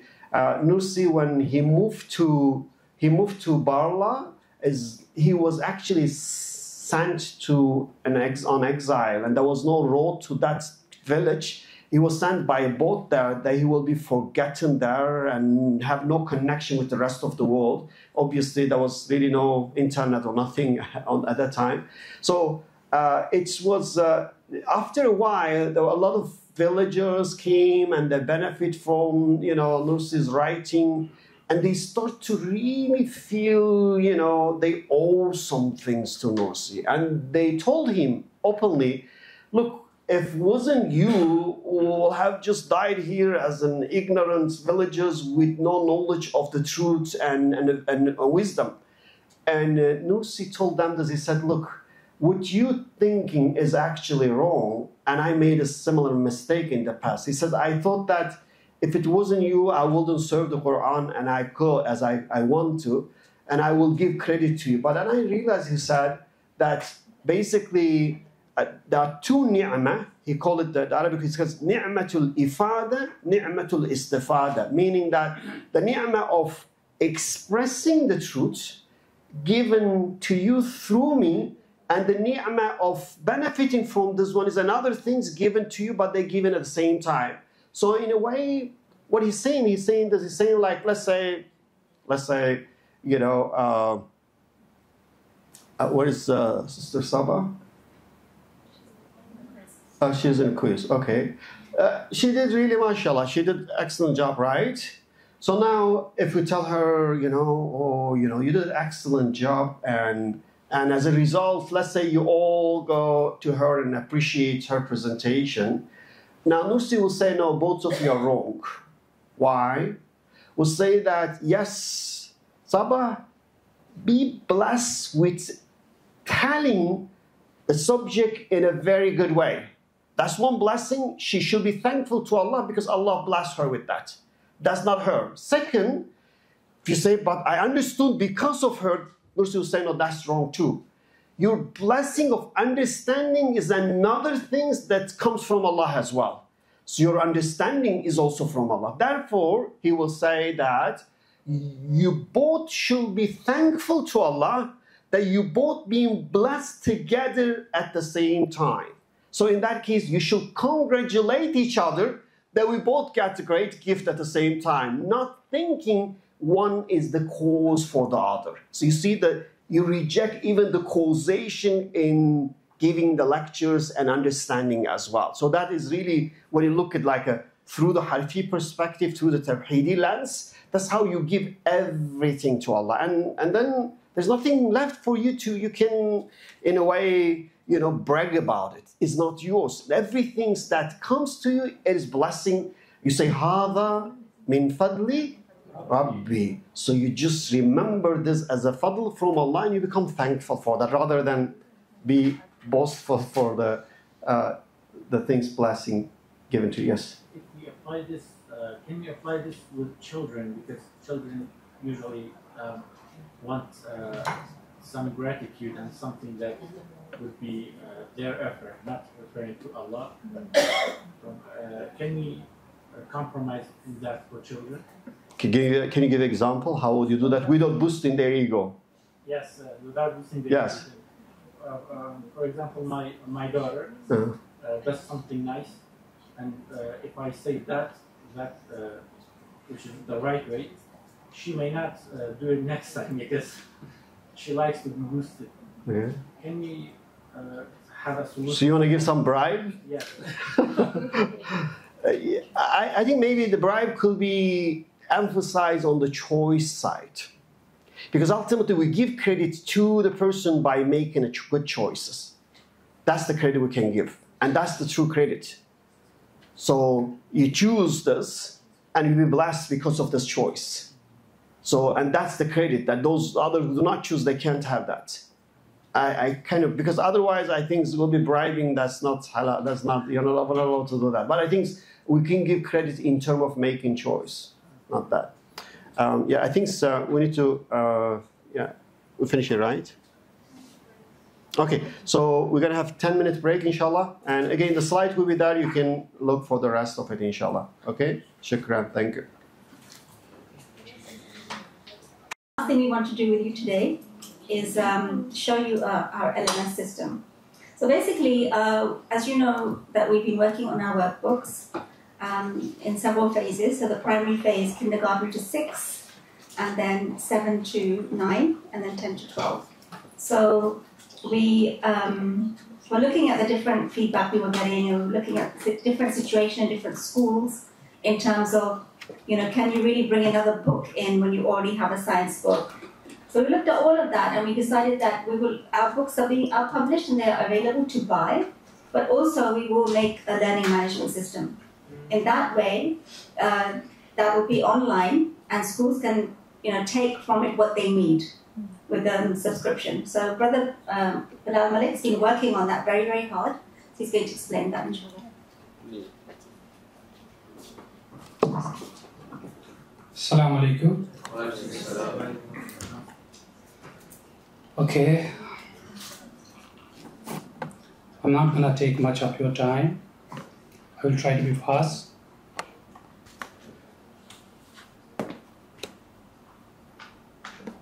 Okay, I will start with this. You know about the 5D model, so there is no need to go back in the details. I will simply start with why do you need LMS? Very essential question to all of you. So as you can see, we live in the age of technology, you know, so things are changing so fast and nobody has time. In this changing situation, changing scenario, we are trying to, you know, grab the pace. So the essential feature of LMS is, I will start with the first one, centralized learning hub. You know, access all resources, including lessons, activities, presentations, videos in one convenient location. So you don't have to go here and there, you know, wandering around how to find and why to find. It's all at one place, okay? And ready-made materials, so it's, as we know that we don't have time, as I said it. So the best way is to download the material instead of searching for it when it is readily available for you. And step-by-step approach, as a method, you know, you'll follow the same structure in the LMS, right? So the whole course has a method to follow so that things, you know, get easier for the young learners to, once they follow the steps. The instructions are very clear. Topics are accessible for all manners. I don't know why it doesn't show the image. I guess there's some problem. The content, you know, I don't have to discuss much about the content. You are familiar with the whole content. It is, of course, engaging and very much enlightening and very new. It's bringing different perspectives in the existing curriculum that you already have with you. So I won't talk about the whole content. Actually, what I'm trying to focus is I just want to give you a walkthrough to one of our sample chapters. That is more essential. So I guess I don't need to emphasize on these steps. So at LMS, you have the, there's a mechanism how you can, you know, evaluate and assess that how learners are progressing, you know. And then you can generate the personalized, you know, feedback. Of course, in this, it's e-learning system, So it's very much flexible in terms of space and time. Okay.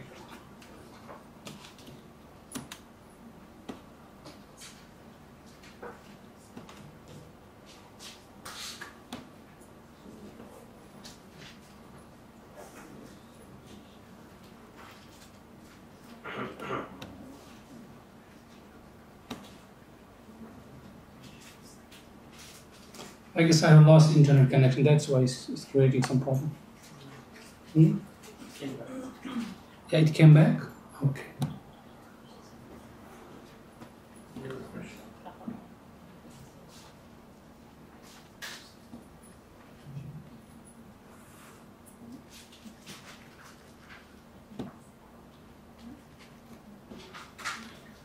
Sorry, the speed of internet is so slow, so please bear with me.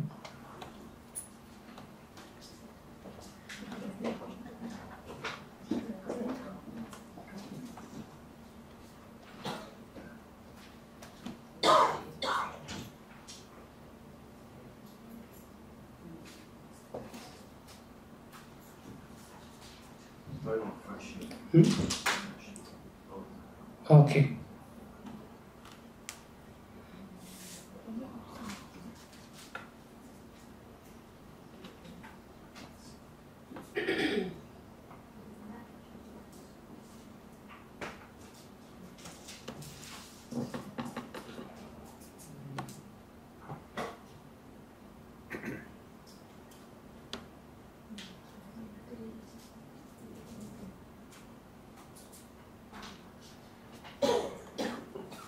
Okay, you already are familiar with this chapter. There was already one presentation on the same chapter done by, I guess, Sister Osma, right? So it will be easy for you to go through and check, and of course we need your feedback to improve. Actually, we are still in the nascent stage. It's in the beginning. We need your feedback and your comments, your suggestions, so we could improve.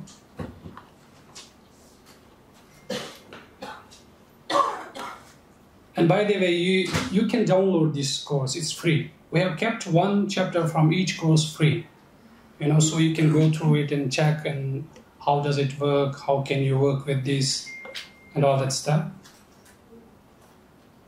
So first of all, as you see that the PDF of the chapter.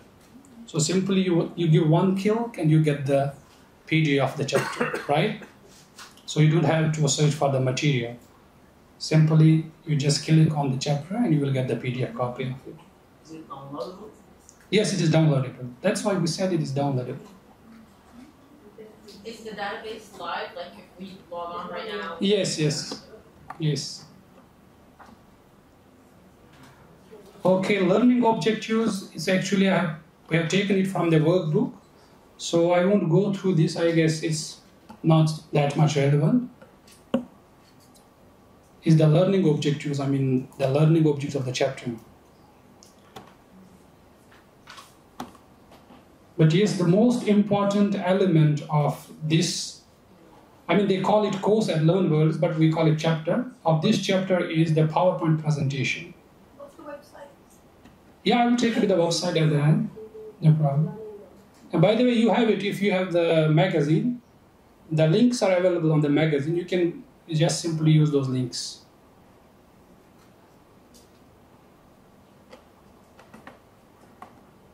Okay, is it visible?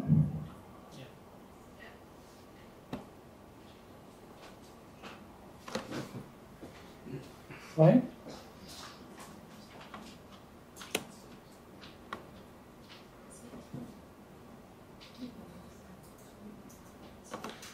So to make it, child friendly, as you know, they are young learners. They would like to go through the visuals and the images and pictures to keep them engaged in the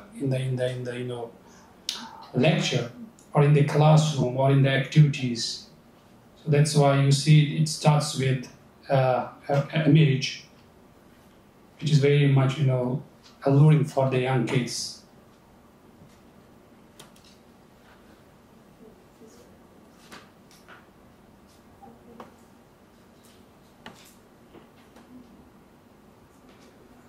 So the chapter is Butterflies Sacred. I mean, the most important part of the presentations is the visuals, right? To keep them involved, so they don't lose the sense of attention at any point of time. They feel happy. You see the butterflies are flapping their wings.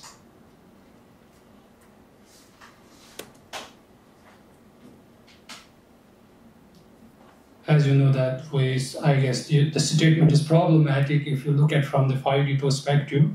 Butterflies are beautiful, but our intention is clear that we know that they have been created beautifully. Okay, every time we have to deal with this linguistic problem, I guess we need to change the entire structure of the language, right? It won't be possible. Yes, it will take, I guess, a good amount of time, maybe one decade. Yeah, it's very difficult to replace each and every single word in the whole structure. Is it child-friendly? Do you see it's child-friendly? Yeah, the colorful butterflies. So the steps you are already familiar with, you are known to them, and no need to discuss. What was the level? So sorry. It's kindergarten. Yes, it is grade 1. Grade 1. Grade 1, yes.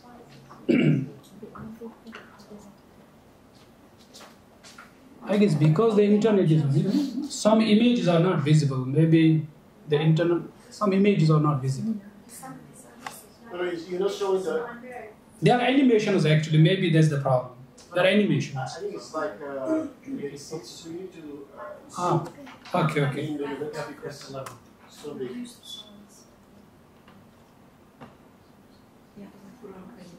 The internet is anyway slow. It takes time to change the screen. Go to the next slide. I can just go through the slides quickly. They'll see the animations coming up. This is the fascinating fact. Okay. Is everything visible on the slide? No? Actually, I have to follow the template. There's nothing like as such full screen. See, the spot is cutting off. That's what. Yeah. So I have to go back, but it does not move. It does not move. The problem is. No. Go from the beginning. What was the beginning? See, go to the preview. I will go to the preview. Wait. Yes. Actually, that's the only way to have the full screen. But don't get the full screen. Okay, colors. You can get it from here. This one. Look, get it from here. Full screen from here. Isn't that one? No, this one. Yes.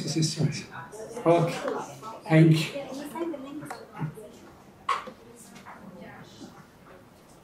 This is where expertise comes into play. Okay, we were, I guess, here. Yes. So this is step 1, explore. I have tried my level best to bring the most relevant images, the animations. As you can see, the content has been directly taken from the workbook without any change. So you can see at stage 2, the caterpillar eats leaves and develops into a pupa. And then you can see the shell is breaking and the butterfly is coming out.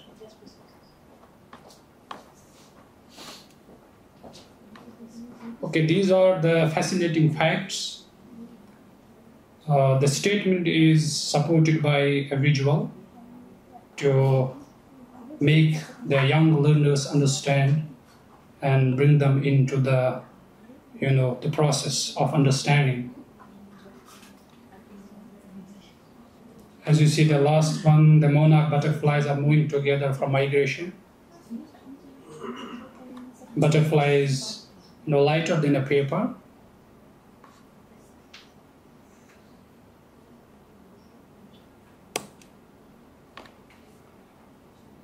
Okay, the next step is, compare. You know it already, so I won't go into the details of it. You have to simply, observe how we have put the material, the content on the LMS, so you can give your feedback, right? Your feedback will be essential in the improvement and the advancement of the LMS. As I said, we are still in the nascent stage, Yeah. Can we have this editable version so that we can translate into our language? Yes, inshallah. Okay, I will talk about it later, inshallah, in the last few moments. Then comes the step 3, questioning. So you can see the visuals. They describe the process of questioning. The young learners sitting at the table, facing each other and trying to contemplate, trying to question. Like, the question is, as you know already, can your toy train turn into a toy airplane by itself? No, it cannot. So every statement has been, it has been supported by a visual, or by at least an image. Can you just elaborate on how can we use it by signing it up here? Yes, I will go to that.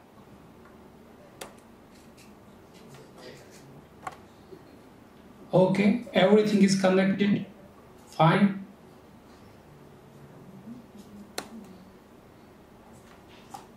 So this is the totalistic view of the grand connection, where you start from a particle of sand and then it goes to the higher levels of existence, to the whole cosmos, You get the reflection that, yes, everything is connected. These are the beautiful names of Allah. Then comes the step 5, appreciate. So there's a gift. When the box opens up and you get a gift.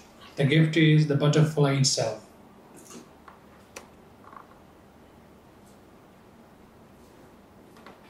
And how do we appreciate? There are three steps. Zikr, fikr and shukr. You know them already. And then character lessons. And you can see the visuals again.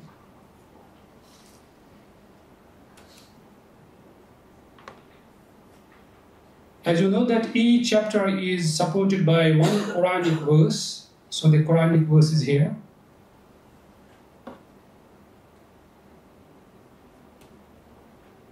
And then one report or tradition from the Prophet.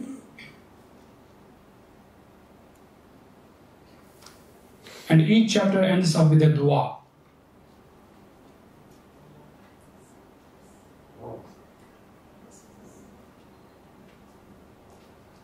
And of course, thank you. The last slide. Okay, now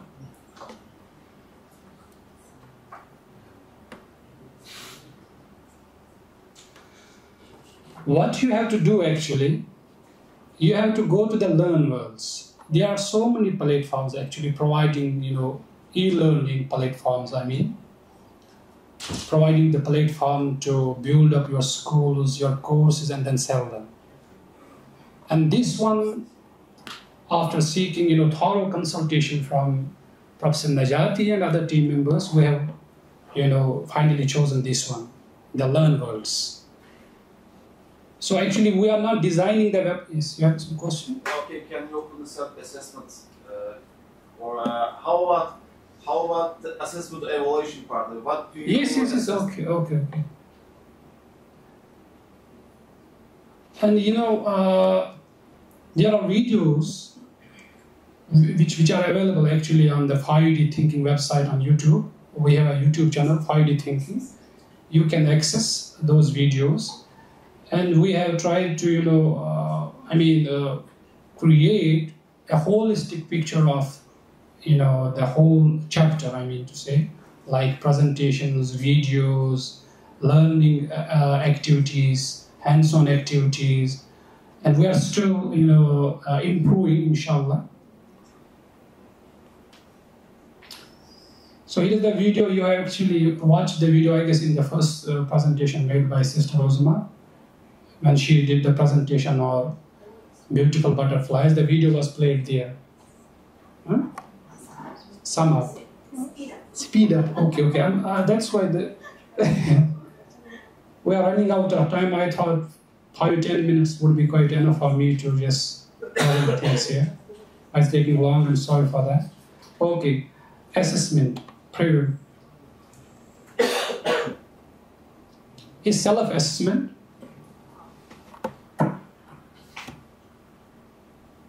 These are the questions taken from the workbook. By using this method, learners could at least assess their progress in the chapter. A toy train can turn into a toy airplane by itself. Is it true or false? Okay, let me try with one option. True option. Okay, let's see what will happen.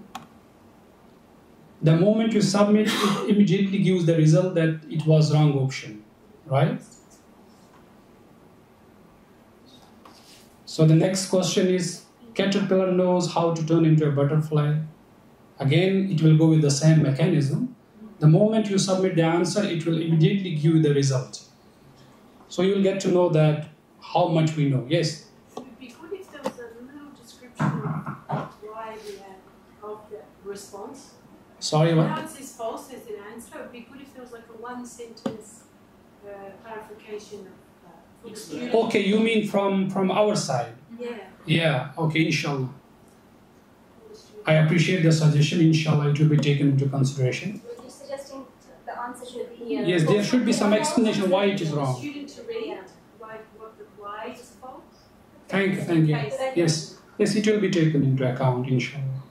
As I said, we're improving, we're learning actually, yes? That was why I meant. Ready.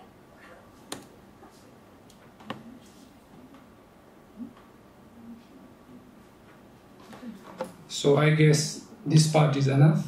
Let me go to the exam section now. This is how it works, the assessment section. At the end of the section, you will get a complete feedback, right? And there is scope for the customized feedback. Maybe as a teacher, you would like to recommend to the student with some advices or some improvements, whatever it is, you can put at the end of this, feedback. Can we add questions, for instance? If you want to, yes.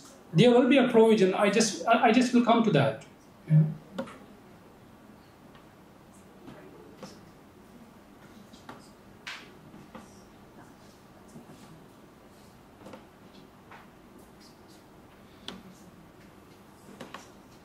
Okay, it's a kind of MCQ, but supported by visuals, images. So it gets easier for them to make correct answers. Which picture shows a butterfly? An easier one. Okay. Let me put a wrong answer, see what will happen. Yes, for this I will get the feedback at the end of the test exam, okay?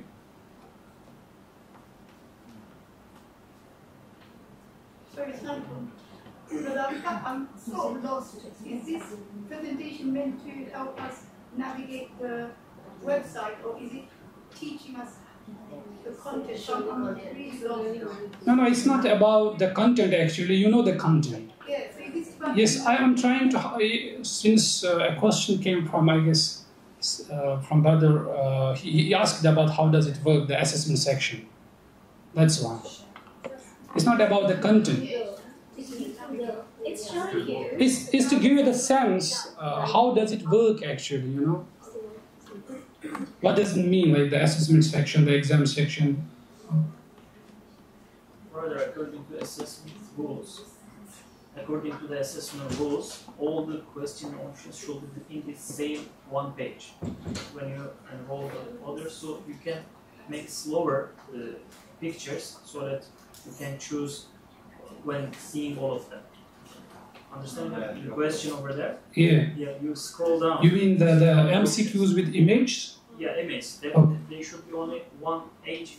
You have to see every option in order to choose according to the rules. That's the limitation. Okay, maybe it's the template limitation. Yeah. Since I have to go by the template, I don't see the option to bring them on one page. Maybe you can make it similar. Maybe.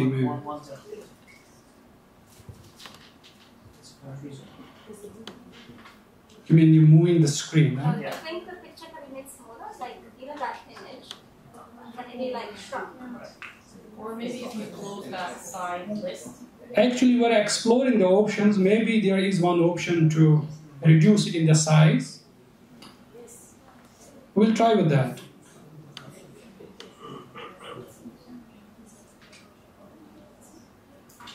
Okay, let me go back to the main page of the website.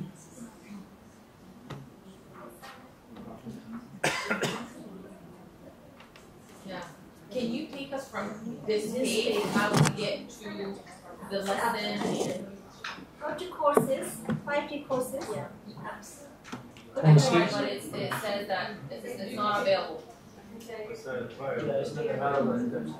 The website is not available? The 5D courses are specific. Have you gone to the link in the group? Are you looking at the link in the group? Yeah. Like, No, so you have to pay for it. Okay, you have to actually, you have to log in first. Did you? You created a page on the account on Learn Worlds? Yeah, and then it says the page you are looking for does not exist. Return back to your after login page and see if you can find what you're looking for. Oh, I don't know how. You just have to sign in. I am signed in. You are signed in. We did it now. Maybe some technical issue. Okay, so all you need to do is to have a Learn Worlds account. Okay, maybe we can solve this problem later. Let me just briefly explain how does it actually start with. Okay, so you have to sign in at the Learn Worlds and create an account. And as a school or as a teacher or as a coach, as you can see that we have the courses there.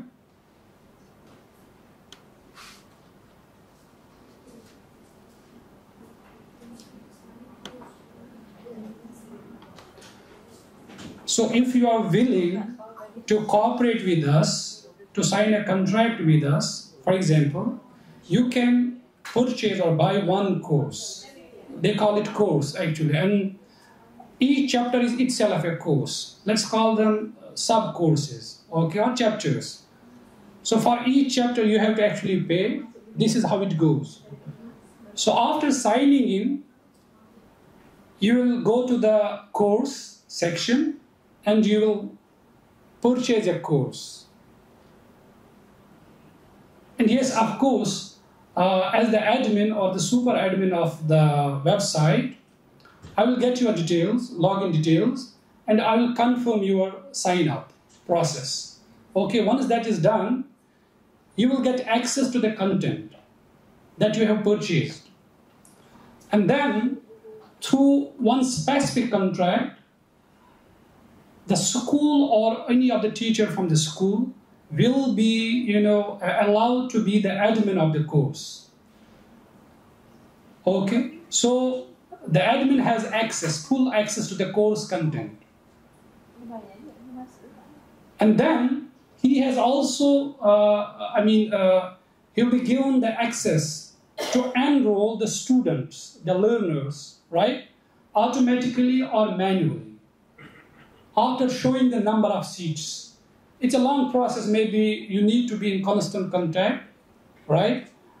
So after the purchase is done, the contract is done, and the sign up is done, you have the access to the content. You can reach out to the content, download the content, and at the same time, you can simply, sell the content. I mean, this is the actually way, the business language, sell the content. But of course, you will enroll your learners, your students, from the grade that you have selected, right? So after enrolling, your learners, the students have the access now. Now they can access the content. They can download the material. they can, watch the videos, they can go through the whole content there. But of course, there is a different sign-up process for a teacher and for a student, right? Yes. No. We are not done with the pricing yet. Yes, pricing has not been finalized yet. As I said, it's just a sort of startup. We are in the beginning. We are in the nascent stage. But with time, things, of course, will improve the things. Will advance the things on the website. So this is actually the whole process. Apparently, it might appear difficult. It might seem difficult, but actually, it's not that difficult. All you have to do is the sign-up process, right? And I will get your details. Then I will confirm your sign-up. After that, you will get access to the content. And then you can enroll your students on the LMS. Okay, so we have a little time. Thank you very much. So basically, what we try to do here, we try to put everything on digital. And LMS now, I remember when Blackboard first came out, I was actually using Blackboards, and since then in education we use all the time. So basically, digitizing the content and having the teachers to manage the content along with students. So in this case, this is like any other platforms, whether it's a Canvas used it that, whether it's the Blackboard used that are different. This one is allowing us to basically sell the content or provide a subscription. That's the main difference, okay? So what we're doing now, we're working on putting all the content on the LMS, okay? So that once you see that we are not only putting the existing content, we try to make it digital and updating. So one is presentation is there, the other one is the question, the self-assessment, the quiz is there. And so there will be continuous improvement of the content. But once we give access to the school or to teachers, they could have a different way of permission how they're going to use that. So that can vary. So in a way, the pricing, everything is really, we can, all of those, the system allows us, and is all how we're going to work and to make it the best based on, let's say, whatever agreement we have with school. The key point here is that in many places, now when we print the books to publish, to get your book is very difficult. So, and then we see the teachers struggling to prepare his presentation, those kind of things. So we try to really make everything easy and ready, in a way that if you're using the digital content, it's very appealing, you can go and use right away. So that's the objective. And in this case, we're working on the kindergarten to grade 12. Up to grade 6, then we will have the book, workbook, but beyond grade 6, we'll have presentation and everything else, but not the workbook, because that's going to take time. We'll still working on that one. So that's the objective. So there will be some features that we're going to use to establish community in which that you can share your resources, in which that you can have interaction and exchange with each other. So essentially, the digital platform is going to give us, let's say, a virtual environment in which we bring the 5D community to work together. The schools, the teacher will have certain features for the coaches only, let's say. The coaches can do some interaction and sharing that. So that is the whole idea behind that. And against that, I think our objective is to make the basic ready by end of this month, but that will be something continuously will be improved. And as you work on it, when we get feedback as well, input from them, we will have opportunity to update or improve it based on that as well. And again, in terms of maybe you come up with better slides, then we might have a way to see how we can get your slides and open to others. And we might even, in a way, have, let's say, when you make certain 5D topics, then if we, let's say, use the platform to sell the other schools, so we will give you, let's say, your fair share as well. In this case, if we charge the fee for that. So that's really the idea, is to digitize, to make more appealing, to make it easy that as soon as you subscribe, you can go and use that. That's the whole point. Okay? So any questions, anything on that based on which the other part is that has to be very clear instruction for you, is basically tells you step by step what you should do. As you explain, that's not that's a technical problem. With clean instruction, you should be able to go and sign up for that, okay? So, which means from our side, we have to test those features and give you very clean instruction. You just need to go and click on that. So we need to test ourselves first before telling you that. Then in that case, you don't see any problem like this. But again, so this is just a demo to you to show you that's really what is going on, and then you can at least think about it, that way you can get it if in a way that you work with us. Because we're offering three things to the schools. One is LMS content, the other is a workbook, the other one is a training. A workbook and LMS could be, you can get one, not both. The other one, the teacher training, and the other one, consultancy. Because in a way that to really help the schools to implement properly, so we think consultancy is very essential as well. That's the reason. So we're presenting, this and to get your feedback. Any questions or any suggestion based on that? Yes. You're gonna have to excuse me. I was not paying 100% attention of what I was on the screen. I was trying to figure it out on my own. So would all the presentations, the assessments be downloadable? It's up to us to. We have the. We Depending can. on the Yes. We can. Again, depends on the things that the system does allow us to make it downloadable or to make it only viewable. Because it depends, and but we think about it. So one concern we have it, we don't, because to be sustainable in a way that we need to make sure that the content is not downloaded and shared free out there, because all of them take a lot of resources. That's the thing. So, but the system technically does allow you can do the setting. Just I'm thinking, in Canada we have certain expectations for each topic that we have to cover. So what if your presentation does not cover what I'm required to teach? So, So there are two things we want to do. One is that this is overall kind of a default content for topic. That once we make agreement with school, we can go and customize based on their curriculum. Maybe something we cover in grade 2, you cover in grade 1 or grade 3. So you can move around that. So, and the good things, once all is digital, you can easily go on and move them around. Yes, we can do that. And then again, we can give the setting that you can go and update the content as well as you like. So those all are possible. Another thing is regarding the content of the science. Regarding the scientific content, because obviously you've got your objectives of they have to know that by the end of the year, you can supplement yourself with your own resources. Because in the 5D thinking model, our point of our objective is to take them through that discovery and link and integrate it and link to data. Our workshops are not designed to teach the entire science that you need for your curriculum, right? So when we made the workbooks, we made a framework by looking at curriculums around the world. So all the topics we selected are things that are taught in different curriculums around the world. So the majority of the topics are already there. And in terms of the content that we're providing, I mean, we could do the whole explore part with the whole science, everything. But right now, it's not in our capability or with resources. And so what we can do is provide this as a supplement for you. So for example, you start your chapter, say your chapter is habitats. So you can use your science book to make your planning of this is my lesson content. Then you can take the 5D chapter and align it. You can take, you can supplement, you can link them both together. But the resources that are there, so the PowerPoint is there, the assessment questions are there.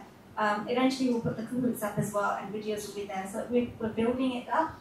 But it's very important to realize that our job is not to give you a science lesson as such, right? Our job is to give you the approach, the integrative approach.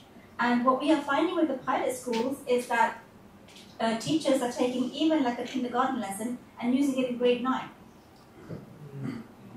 Can you drop? They're taking the content and it's being used in grade 9, grade 10. So, because what's the issue? The issue is that we're looking at the analogy, we're looking at the questioning, the meditative thinking that the kids are coming up with their own, you can imagine the group work happening with the kids bringing up their own divine names.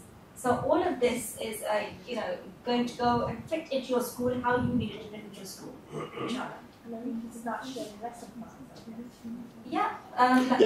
We actually did have the, so we want to provide a lesson plan as well for each, in a way, telling you how to basically plan to cover those for each topic. So that's normally it's part of our, and that will be something once we finish converting everything to digitally. That's on our to-do list to add it. Like Shakhsiyas make lots of lesson plans, and we could, somewhere share it on Google Drive. Okay, yeah. So but as I mentioned, this LMS does allow to make community close or open. So we're planning to have a community for the coaches, and that coaches can share those in this regard. That we can do that. I think that's one thing that we really need to have this 5D community to work together to enhance, to develop the content, inshallah. That's the point. Yes, Sister Gata. Yeah, sorry. The way I see this is that we've implemented it for the first year. We've had a couple of the workbooks, the kindergarten and grade 1, but we didn't have all of this. We didn't have the PowerPoints. Like you saw, Dr. Sabah shared a PowerPoint, but she had to go and make all of that. So there was a lot of work that personally our school put into this. But now, if you want to go back and become a 5D thinking school, you have everything on the LMS. So your teachers don't have to spend that time to make the PowerPoints and the assessments, like everything is there for you. So I'm even thinking for us to use this alongside the workbooks that we already have. I think it'll just make the teachers' lives easier. I mean, it's good to have examples, like, few examples of lessons so that it guides others. Because at the end of the day, like, we're all here for the sake of Allah subhanahu wa ta'ala. It's not a matter of, I did the work, so I deserve things. Like, I'm a little bit against the copyright issue. Because if there's something good that everyone can benefit from, like in the Bashariya, then everyone should benefit from it. You see what I mean? I know there's effort that exactly. But basically, we have to follow the Sunnatullah. Sunnatullah means that if we want to really have something sustained with good quality, so we have to, in a way, come up with a way that make the service to be sustained. And obviously, a free sharing way is not sustained way. So, because, if we want to have the improvement in the content, we have to employ people. So, if we have to employ people, we have to pay to them. So, in a way, we hope that we can find someone who believes and say, okay, we can provide a grant to you, then we'll be fine. We're happy to say, we get the grant, we can do that. But I think we need to understand that the reason we say we want to have a clause, we say we need to find a way to make sure as we grow, because now we want to finish all the science, we want to move on social science. But thank you, that's a great way to explain. So it's not about, it's not about money. No. It's not about money. It's about sustaining and being able to move forward. Exactly. That's the point. It's not about money, because really, if we want to make money, as an economist, I could go do other activities and make a lot of money for really the purpose of money. That's not the point, really.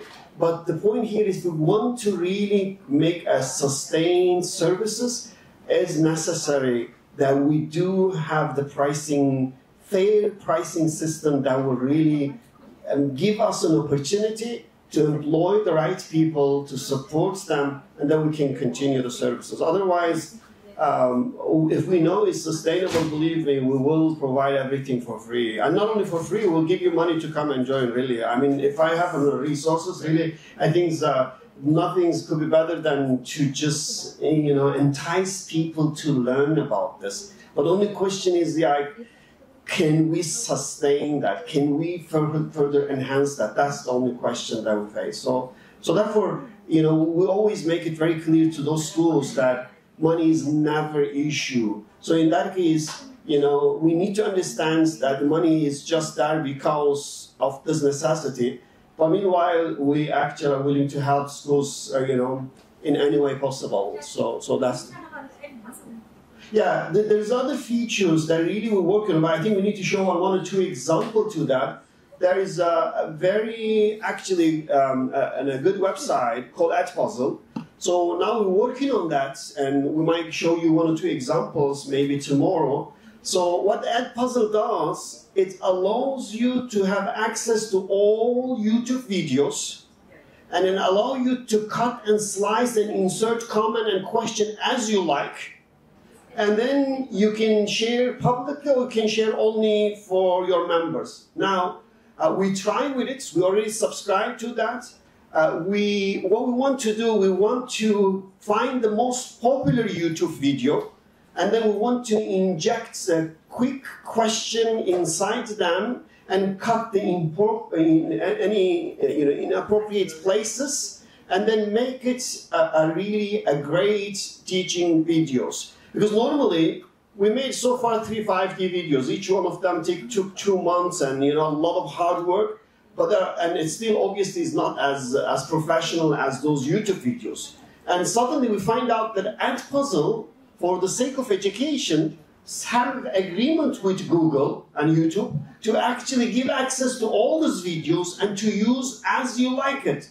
So we start to have someone to assign to this task, and we're working on that.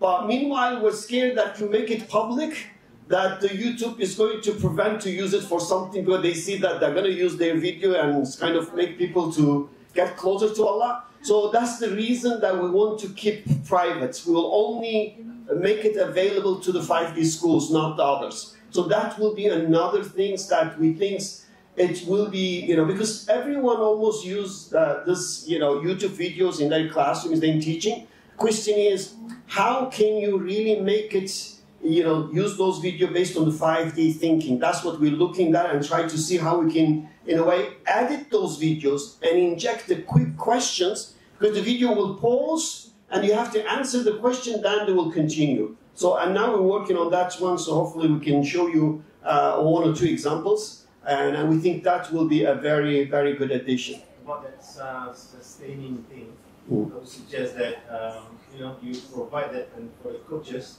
to be the agents, when we can get to sell the books to schools, and then that's how we can help to help sustain it. Absolutely. But again, we are absolutely open to any kind of partnership in which that not only they will go and help us, we want them, if they do help, that they will give them like a fair contribution as well. That's what's, because again, the point is that we have to really recognize their own contribution as well. We are open to all type of schools sell to parents. Exactly. Yeah. Again, I think that's. But again, one thing is that particularly for Muslim community, that we are generally thinking, this is for sake of Allah, therefore it should be free. So we really think that's not the right mindset, because it's like when think like this, like we don't want to do something like a charity. We want to do something very professional, with good quality, but meanwhile we say, you have to pay for it, because otherwise we cannot really get that. So we don't want to do the lousy things. So I remember that the video will make it that the guy believing that he make it for free for us. He says that I can spend every Saturday for your projects. And when he makes, we give feedback. I give feedback after a certain point. He said, look, I don't have that much time, like implying I do for free and it's enough. I said, no. Either you do in the right way or tell us what is the price, we pay the price for that, but we don't want to have like half-cooked, let's say, video and we go and release that. So I think the same thing for us as well. So we need to do professionally right things, obviously not perfect, but we need to do our best. And as we get feedback, we should work on it and try to improve that. That's the idea. I think the same, like you said, everything when it's free, actually the people think that it's not valuable. When you give a value to something and you give a reasonable price, I think it's going to expand. The second thing I suggest that when there is a video or any PowerPoint presentation, it should be stamped in every video and in every PowerPoint with the stamp of the 5G or 5D thinking. And the other thing is that the expanding the language that the program is translated. For example, we have the Urdu, maybe for 500 or more million speaking it, the German, the Spanish. So the program to be expanded by the local language, which is lovable and easy, and the same thing for the Arabic language. So then the program to be expanded, even in some areas like in Kurdistan, maybe in Iraq, maybe they like to speak with another local language. No problem. If there is someone like the brother from Malaysia, he said that there will be agents for distribution. Even they can be one in the areas, a group or an institution that translate the whole program in the local language. Yeah. That's what comes to my mind. Very good. Thank you very much. Not only that, actually, what we start to have partners. We do allow partners to customize based on their own country's requirement, based on their own culture. Because again, it's not like that you should have to just strictly get or and translate in your language, but maybe there are some things is not, is different in your country. So, and we do actually allow that. And Sister Asma is the best example for that. So we made agreement with her organization and to translate all in Dutch and then to customize as she thinks it's needed there. And in this case, because we don't know the cultures, we don't know the schools there, she's in the best position, so therefore she should have such flexibility to do that, and we don't mind, we put in a contract, an agreement, and she has the full, in this case, autonomy to act, and with a mutual understanding and good intention. So I think that's what we'll do that, inshallah. Yeah, so it's time for quiz. Any other questions, comments on that? Okay.